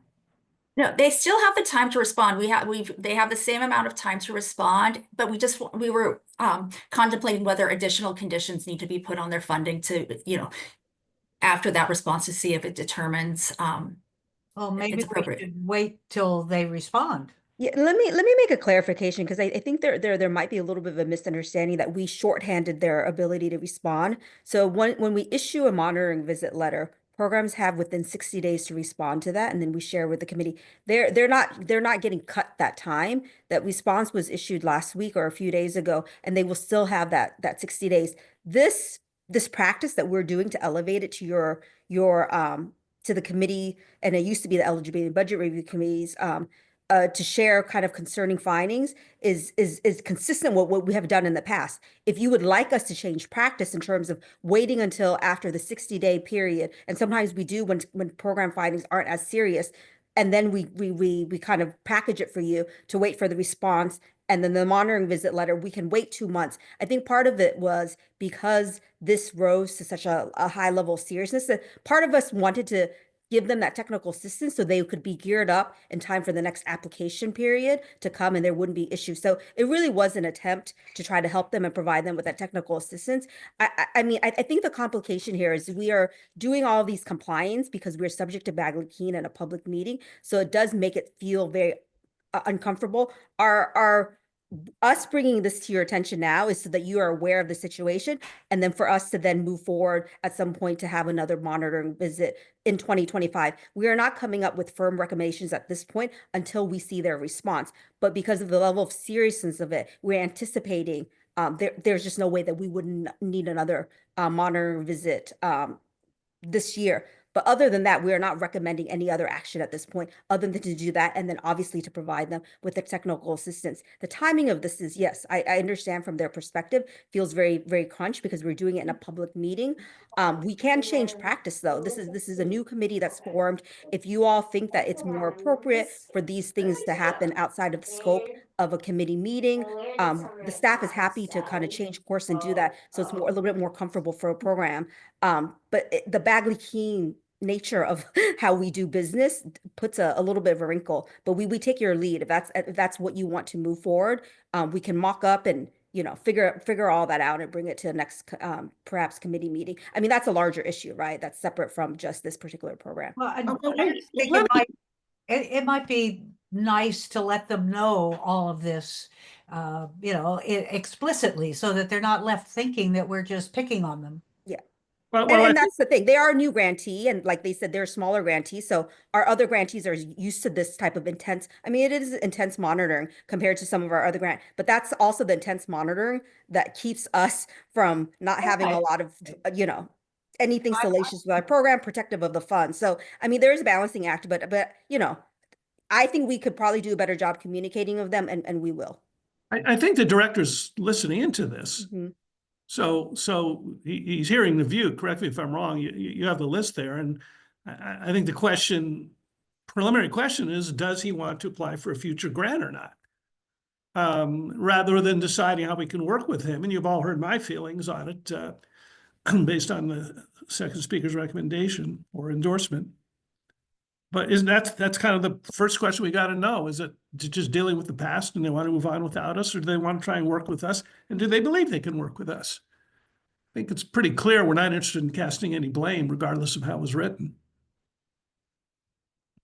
Hey, Ron, just really quick, I think, reading the resolution and not necessarily understanding fully the outcomes of the monitoring visit, I think it would be important to distinguish, what comes to the committee before the opportunity to comment and respond, and what comes after. In my view, kind of at least from the chair's seat, I think it would be inappropriate for the committee to review and resolve for any consequences which normally don't flow from the monitoring visit and the authority of the state bar. So like information coming to the committee is one thing, but I think if the committee is going to make a decision that there are consequences for what has been discovered in the monitoring visit, that it would be improper to make those decisions absent an opportunity for the grantee to respond. Right? Just like that way we're making a well-informed decision. They've had an opportunity to say their piece.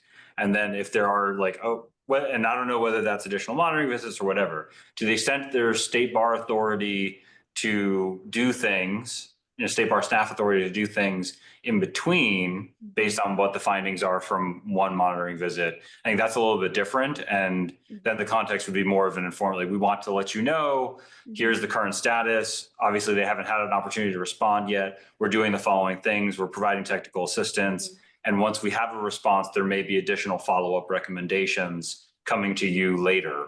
And I think that would be the appropriate course of action to make sure that our involvement isn't premature pending response, which, even if state bar staff, and even if, you reach out to me, even if we speculate, it's unlikely there's anything compelling that changes our mind.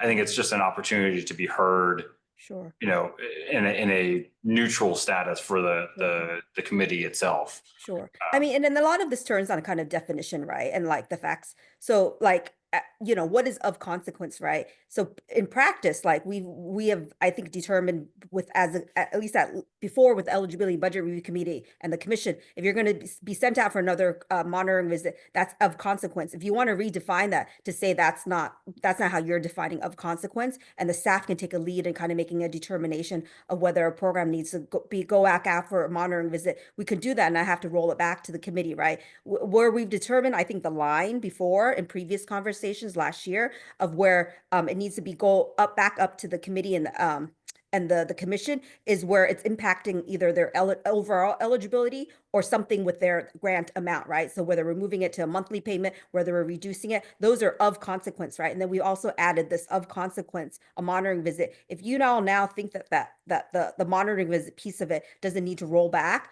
that is something that the staff can absorb. And then once there's like kind of finality, like the back and forth responses have been, we've conferred with OGC, we've given them a proper opportunity, perhaps we go back for another monitoring visit, we meet with their board, we've exhausted all those things, and then it comes back to the committee, we can change that. But that's not how it's, like I said, it's done previously in the past, but we are happy to modify based on your all's feedback. And we probably share that with the commission. Yeah, maybe we can table that for a subsequent discussion as a committee, because I think there may be consensus around the idea of saying like the following things you can proceed and just inform so we know. And then these other things should wait until there's at least a response. And that way State Bar staff is equipped to do what it can to provide support. And, you know, and I would contextualize monitoring visits as support, because as someone who's subject to audits, like, and I get JC audits, right? That's support and making sure you identify opportunities for improvement. I mean, I think that's all valid, but, you know, having a discussion about, and I don't want to start necessarily, because some of these things aren't necessarily triggering of due process, but general conception of due process, like the idea of the grantee having an opportunity to respond before there is something, before there are next steps, I think is really important to make sure that they have an opportunity to feel heard, that they don't feel blindsided. And I think those feelings are valid to feel that way without having the opportunity to respond before it gets to the committee level. So I would just plant that. And then Heidi, maybe we can talk about kind of tabling that as a broader conceptual discussion for the committee to discuss, like, how should we do those things if we're going to propose State Bar staff getting delegated certain things that currently come to the committee. And I just want to respond to that. I want to emphasize one point. We still haven't resolved. We've got people who heard the speaker say two different things, or we interpreted it two different ways. I'm not saying, does he want to have a future grant or not?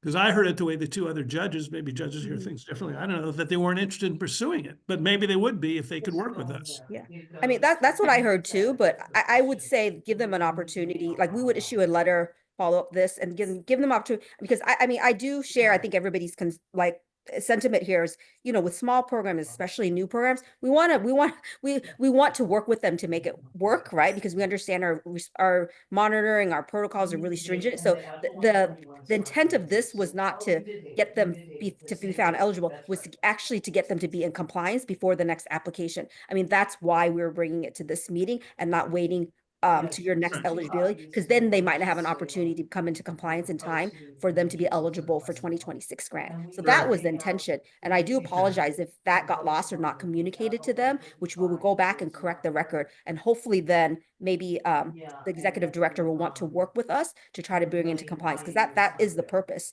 Our best practice is, though, to notify programs during the monitoring visit and give them a heads up. Whether that happened or not, we will go back and check with the staff to confirm, but that is a best practice. Is like, we take it as a technical assistance, Jason, like you said. And obviously, if there are compliance issues, we want to bring it up, but we want to bring it up so that they can correct it, not as a punitive kind of measure. And Judge Klein, just so you know, I do intend on calling Mr. Mafrana to speak to some of these things. I know he's got his hand up, but I want to make sure I give our committee members an opportunity to speak their comments, and then I'll loop him in. I think Selena had her hand up, and I know you've been waiting patiently, so I appreciate that. I'm happy to keep mine really brief. I think that this really shows a need for what Patience referenced earlier as more technical assistance. And I'm curious, and I'm happy to wait until after Vinod is able to speak about what is given to grantees when they are brand new and what is part of the grant eligibility process. And maybe this could be part of the goal of this committee, is when we bring on a new IOLTA funded organization, are they getting the technical assistance they need before they start receiving dollars? I offer a lot of technical assistance to small nonprofits because I run a small nonprofit, and some of it you have to talk through with someone how to implement something, especially if you're a very small organization, of just understanding that the transition can be really rough, and then it's fine. But that technical assistance, I think, is really critical in the first quarter. Valid. All right. If we could give Mr. Mafrana the floor so he can respond. I know I've seen his hand up, so I think he's seen a significant part of our committee's discussion. So hopefully that's been enlightening, if not. Hello all. Hi, this is Vinod again. Thank you for your comments. I really appreciate it. I literally found out about this hearing on Friday afternoon. So this whole idea of totally blindsided from the monitoring visit, supposed to be like what you described as technical support. That's what we thought it was. However, you know, just a month ago, we were approved for the grant. You know, we're new. We don't know the entire process. And then all of a sudden, I got an email from State Bar saying, we'd like to talk with you. I agreed to talk. no response. And then now we get this email on Friday saying we're being brought to public hearing. I was floored. I couldn't believe it. So just part of this discussion, State Bar keeps on saying it's a high level of seriousness, the issues that have been brought up. I don't feel like there is due, and some of you have touched on it now. I don't feel like there is due process in this hearing. State Bar staff is answering any questions and speaking at will. We have no opportunity to speak or respond to this until I'm called upon in a public hearing. I had 2 to 3 minutes to speak. I've been trying to respond to this, just listening to this entire conversation. I wanted to go, I can't, unfortunately, I don't have the time because I have to go pick up my kids. But each one of these items we want to respond to. Client eligibility. We require income verification on everyone.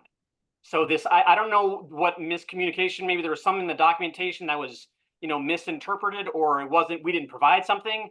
We can clear that up. Documented board action. They say that there was not action by the meeting documented in meeting minutes. I believe this was an issue where we had to give approval to our independent CPA. This was a signed document. It wasn't like the full board action. We were not requested to provide those documents. We were requested to provide board meeting minutes. We provided everything that you guys have requested. If there wasn't something that was provided, you guys didn't ask for it, or, we're happy to provide it. The thing about the CPA verification, that was a signed document that we gave back to the CPA. We can provide that to you for verification. So it's this idea that we are taking action without board approval is not true. Other issues, financial issues.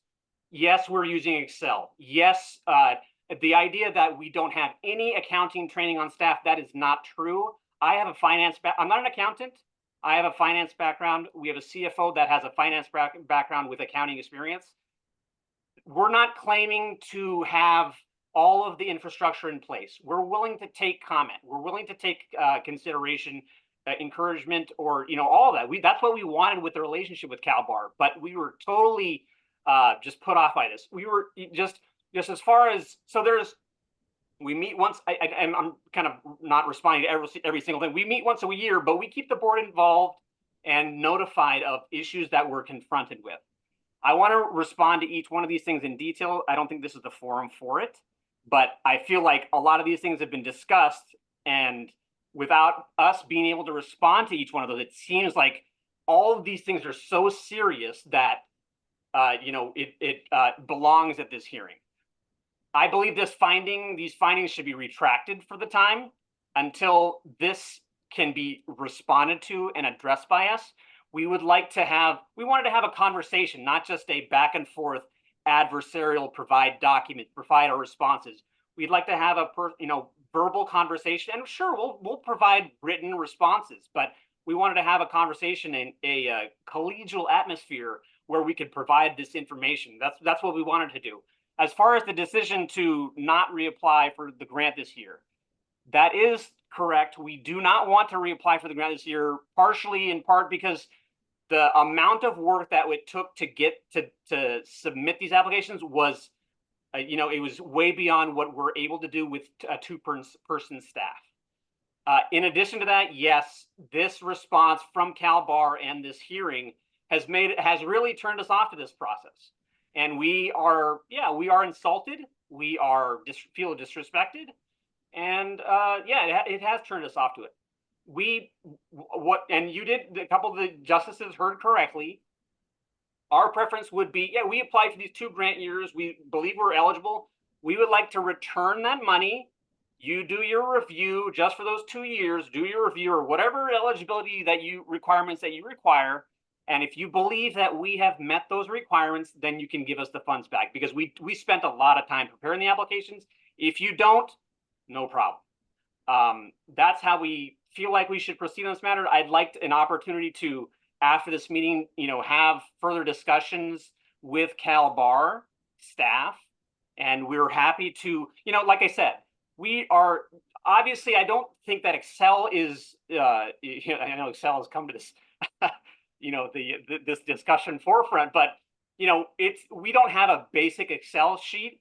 we're happy to walk through what we have. It's in detail, has a double entry assets and liabilities showing what we have provided, you know, all the income expenses, whatever journal entries, we have done all that stuff in the Excel sheet.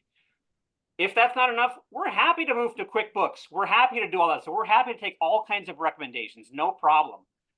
It's just, you know, I don't know if that's in the context, whether it's in the context of, you know, us moving forward with a future relationship with CalBAR and the grant in the funding. We want to, you know, move to fiscal operations, including that, and internal controls to make sure these processes, we have all these things in order, regardless of whether we have funding or not. So, you know, I can't respond to everything, but that's where we're at. And unfortunately, I have to go in a few minutes. Thank you. So I do want to say really quick, and that my intent will be when we get to the resolution to propose a modification to what the resolution is. And I'll flag that so that, Dawn, you have your hand up, so I give you a second to talk. But once we get to that next section, I'm going to propose a not insignificant modification for the group to consider. So, yeah. Yeah, I do want to say while Mr. Vinod is still on the line that you know, I'm gonna look into kind of the facts of kind of what happened, and you have my personal assurance that Heidi and I will meet with you. We hope that you will consider reapplying for the grant, and we again are. If it hasn't happened, be assured that moving forward it happened, that we will offer you the technical assistance that we try to. And I am sorry to hear that that didn't happen, but we will look into that and see what happened. But moving forward, Heidi and I will be involved personally, and you will be having, I hope you will take the meeting with Heidi and I, and we can see if there's a path forward. Thank you for that. I'm not sure you can hear me. Heidi? Just a couple of comments. I want to make sure Mr. Vinod understands this is not a hearing. This is a committee meeting, and so you're not on trial. We are simply bringing, compliance issues that we have identified during the monitoring process to the committee that oversees that. So this isn't a hearing. Secondly, you have 60 days to reply to the monitoring visit. That has not been taken away from you. So that is the process that we normally follow. You know, you issue the report, you reply. Because of the newness of this grantee, the number of findings that I do consider severe, and the timing between like implicating 3 different grant years, we felt it was necessary to elevate this one. If it was a different grantee who we had a 20-year history with, we may have done it a little different. We have no history with this organization. We can only go by what we see when we go to visit them, and that is the purpose of going to visit. And so I want to be clear, it's not that you're not eligible. You met the eligibility standards. It's whether or not you're complying with the requirements of the grant once you're eligible. So I just want to make those couple of distinctions. So how can we vote if we all decided he didn't have a chance to respond? As a result, I don't know what resolution you were proposing, but I mean, I don't know how we can vote on findings. My suggestion would be, because I have the resolution here on the proposed resolution here in the document. My suggestion would be to cut out pretty much everything except for the proposal regarding a repeat monitoring visit and the provision of technical assistance, because I think everything else contemplates, hey, if they don't do this, they're not eligible, or if they don't do that, or like, and frankly, they haven't had adequate opportunity to do any of those things. And so I think it's in some ways cart before horse. And I appreciate the timing considerations that State Bar staff, both Heidi and Vaughn, have identified, given the other grants. But also I know that if those grants go out and then there's subsequent findings, I mean, it wouldn't be the first or the last time where there's been a situation where, grantees have had consequences mid-grant year where they've had fund pulled or whatever because of those situations, but not until after there's been, adequate notice, discussion, opportunity to respond and resolve. And I think, especially given that they're new, I think it behooves us to give them the opportunity to go through that process. And if in going through that process, there's an extended level of grace and eligibility, and then later it gets caught, I don't think we're doing a disservice to our statutory obligation in service of the grant money, because it's part of the technical assistance. And I think we have to assume because they were eligible before, that they'll get there, at least at the beginning, unless for the same reason that they don't have the history of 20 years of positive history, they also don't have a reputation of negative history either. We have nothing to go on. I think we can err on the side of assuming that they'll get there with the assistance at least until they have an opportunity to respond and go through the subsequent monitoring visit. And if I think it was Patience who made the comment about one of the earlier grantees, I hope this is the last time I hear about it, because I hope it falls off because they've resolved everything. And I think that would be working as intended. And I don't think we've got to resolve to provide any of those more consequential things, until and unless those things happen. And at that point, I think, Mr. Mapranath and QME will have the opportunity to have responded. And then we'll have the luxury of their response in writing to everything materially, along with the findings as they were. And then we can make a decision about okay, now what? That would be my recommendation on how we should move forward. And I think Angie has her. Do we need to have a resolution at all? And isn't this just receiving a report? I think I would say no resolution. So I don't know whether State Bar staff has the authority to do the repeat monitoring visit without a resolution, and whether there's a request for doing that based on what they've already seen. So I think the whole thing is too premature. I mean, I appreciate bringing the concerns to us, but let's give them a chance before we do anything. Yeah, I agree. Let's just continue it. And if pursuant to the rules, have another monitoring visit. If the rules don't allow it, then have an informal discussion, as the director suggested. I would be okay with that as well. I have no objections. All right. So how was the motion formally worded? I'll be glad to make it, but I think there is no motion. There is no motion because the resolution falls off the agenda. If that's you just take it off the agenda. Just take it. Well, we leave the agenda, but you don't leave vote. it You as don't vote. You don't vote. informal, informational. Okay, good. Is that we don't have to take a vote, but can I get a nod? Is that a consensus view of the committee members? I agree. I think it makes sense. I think what we're allowing to happen, first of all, I want to thank staff for bringing this to us. I mean, it was staff's view that this was serious and problematic. Clearly, we got the attention of the grantee. And the grantee says, what the heck, we did everything, we're fine, whatever. That's going to all come out in the wash of the 60-day response letter, which is how the monitoring system works, right?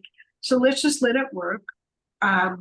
Staff, you guys will look and see where maybe you'll find out where the miscommunication happened. As I said earlier, I would really appreciate it, especially when there's a contentious situation like this, if we do have the grantee's response before we contemplate taking action, especially when we use words like eligibility, future eligibility, stuff like that. So he should know that he doesn't have to return the money immediately, like he volunteered. Well, they can do whatever they want. Right. It's like they're kind of, they're mad, and they get to do that if they want. Right. More power to them. But in terms of what we do, I think we'll be prepared to take action once we've got the response. Yeah, I'll second that, Patience. I appreciate the staff review and how much work went into this and putting it on notice. And I do think that, from a communication standpoint, I mean, that's where there's the miscommunication about like, what is the intent, that this isn't a hearing, you know, we just want to bring it to the subcommittee's attention. And I do appreciate it being on our radar, and moving forward. And I hope, you know, as said, Mr. Pranat, like, I hope you at least can see that, you know, the committee here, has, considered your concerns here and has, you know, concern about how we're going to move forward and wants to see that move forward, successfully. So, you know, hopefully that in the grand context of things that's worth something. You know, I appreciate, you know, the frustration of everything, but you know, the subcommittee is here to oversee these things and make sure these things kind of work smoothly one way or another. And so, you know, our action here is responsive, I think, to some of these concerns. Dwan.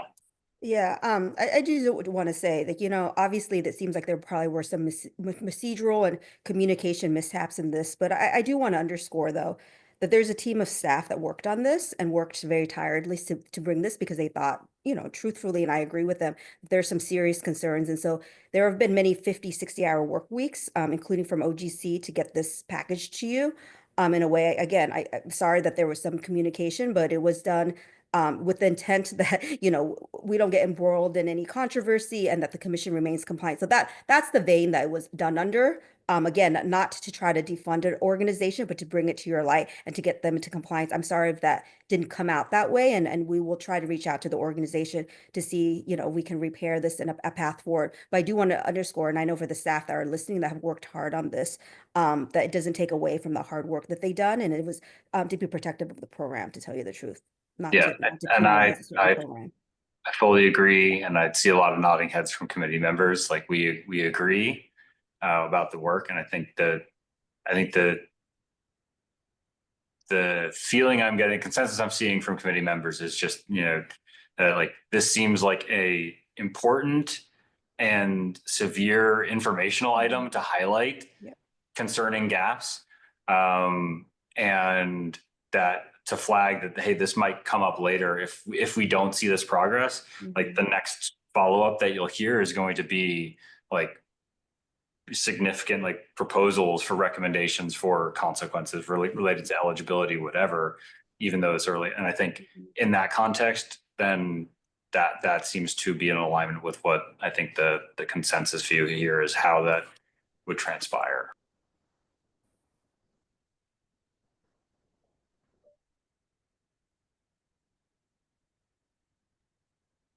All right, well, considering that's taken as noted and informational, I think that wraps up our, you know, first committee meeting. And wow, what an intensive discussion to have on our first go around. So I appreciate everyone's input, and willingness to participate and kind of get into the nitty gritty of some of these difficult conversations so early. And also big thank you to staff for putting everything together and preparing everything. You know, whether acknowledged in this particular one or otherwise, I know all of this stuff is a ton of work to do, and all the monitoring visits that you do otherwise, even the monitoring visits that don't result in anything that you have to report to us. I know there's a ton of work that goes into that, and that work is very much appreciated. So thank you. I guess that means is that it, Heidi? I think we're adjourned. I think that's it. We're good. Confirm if I think that was the last agenda item. Awesome. Well, wonderful. Have a great rest of the week, everyone. Thank you for your time. Thank you. Bye.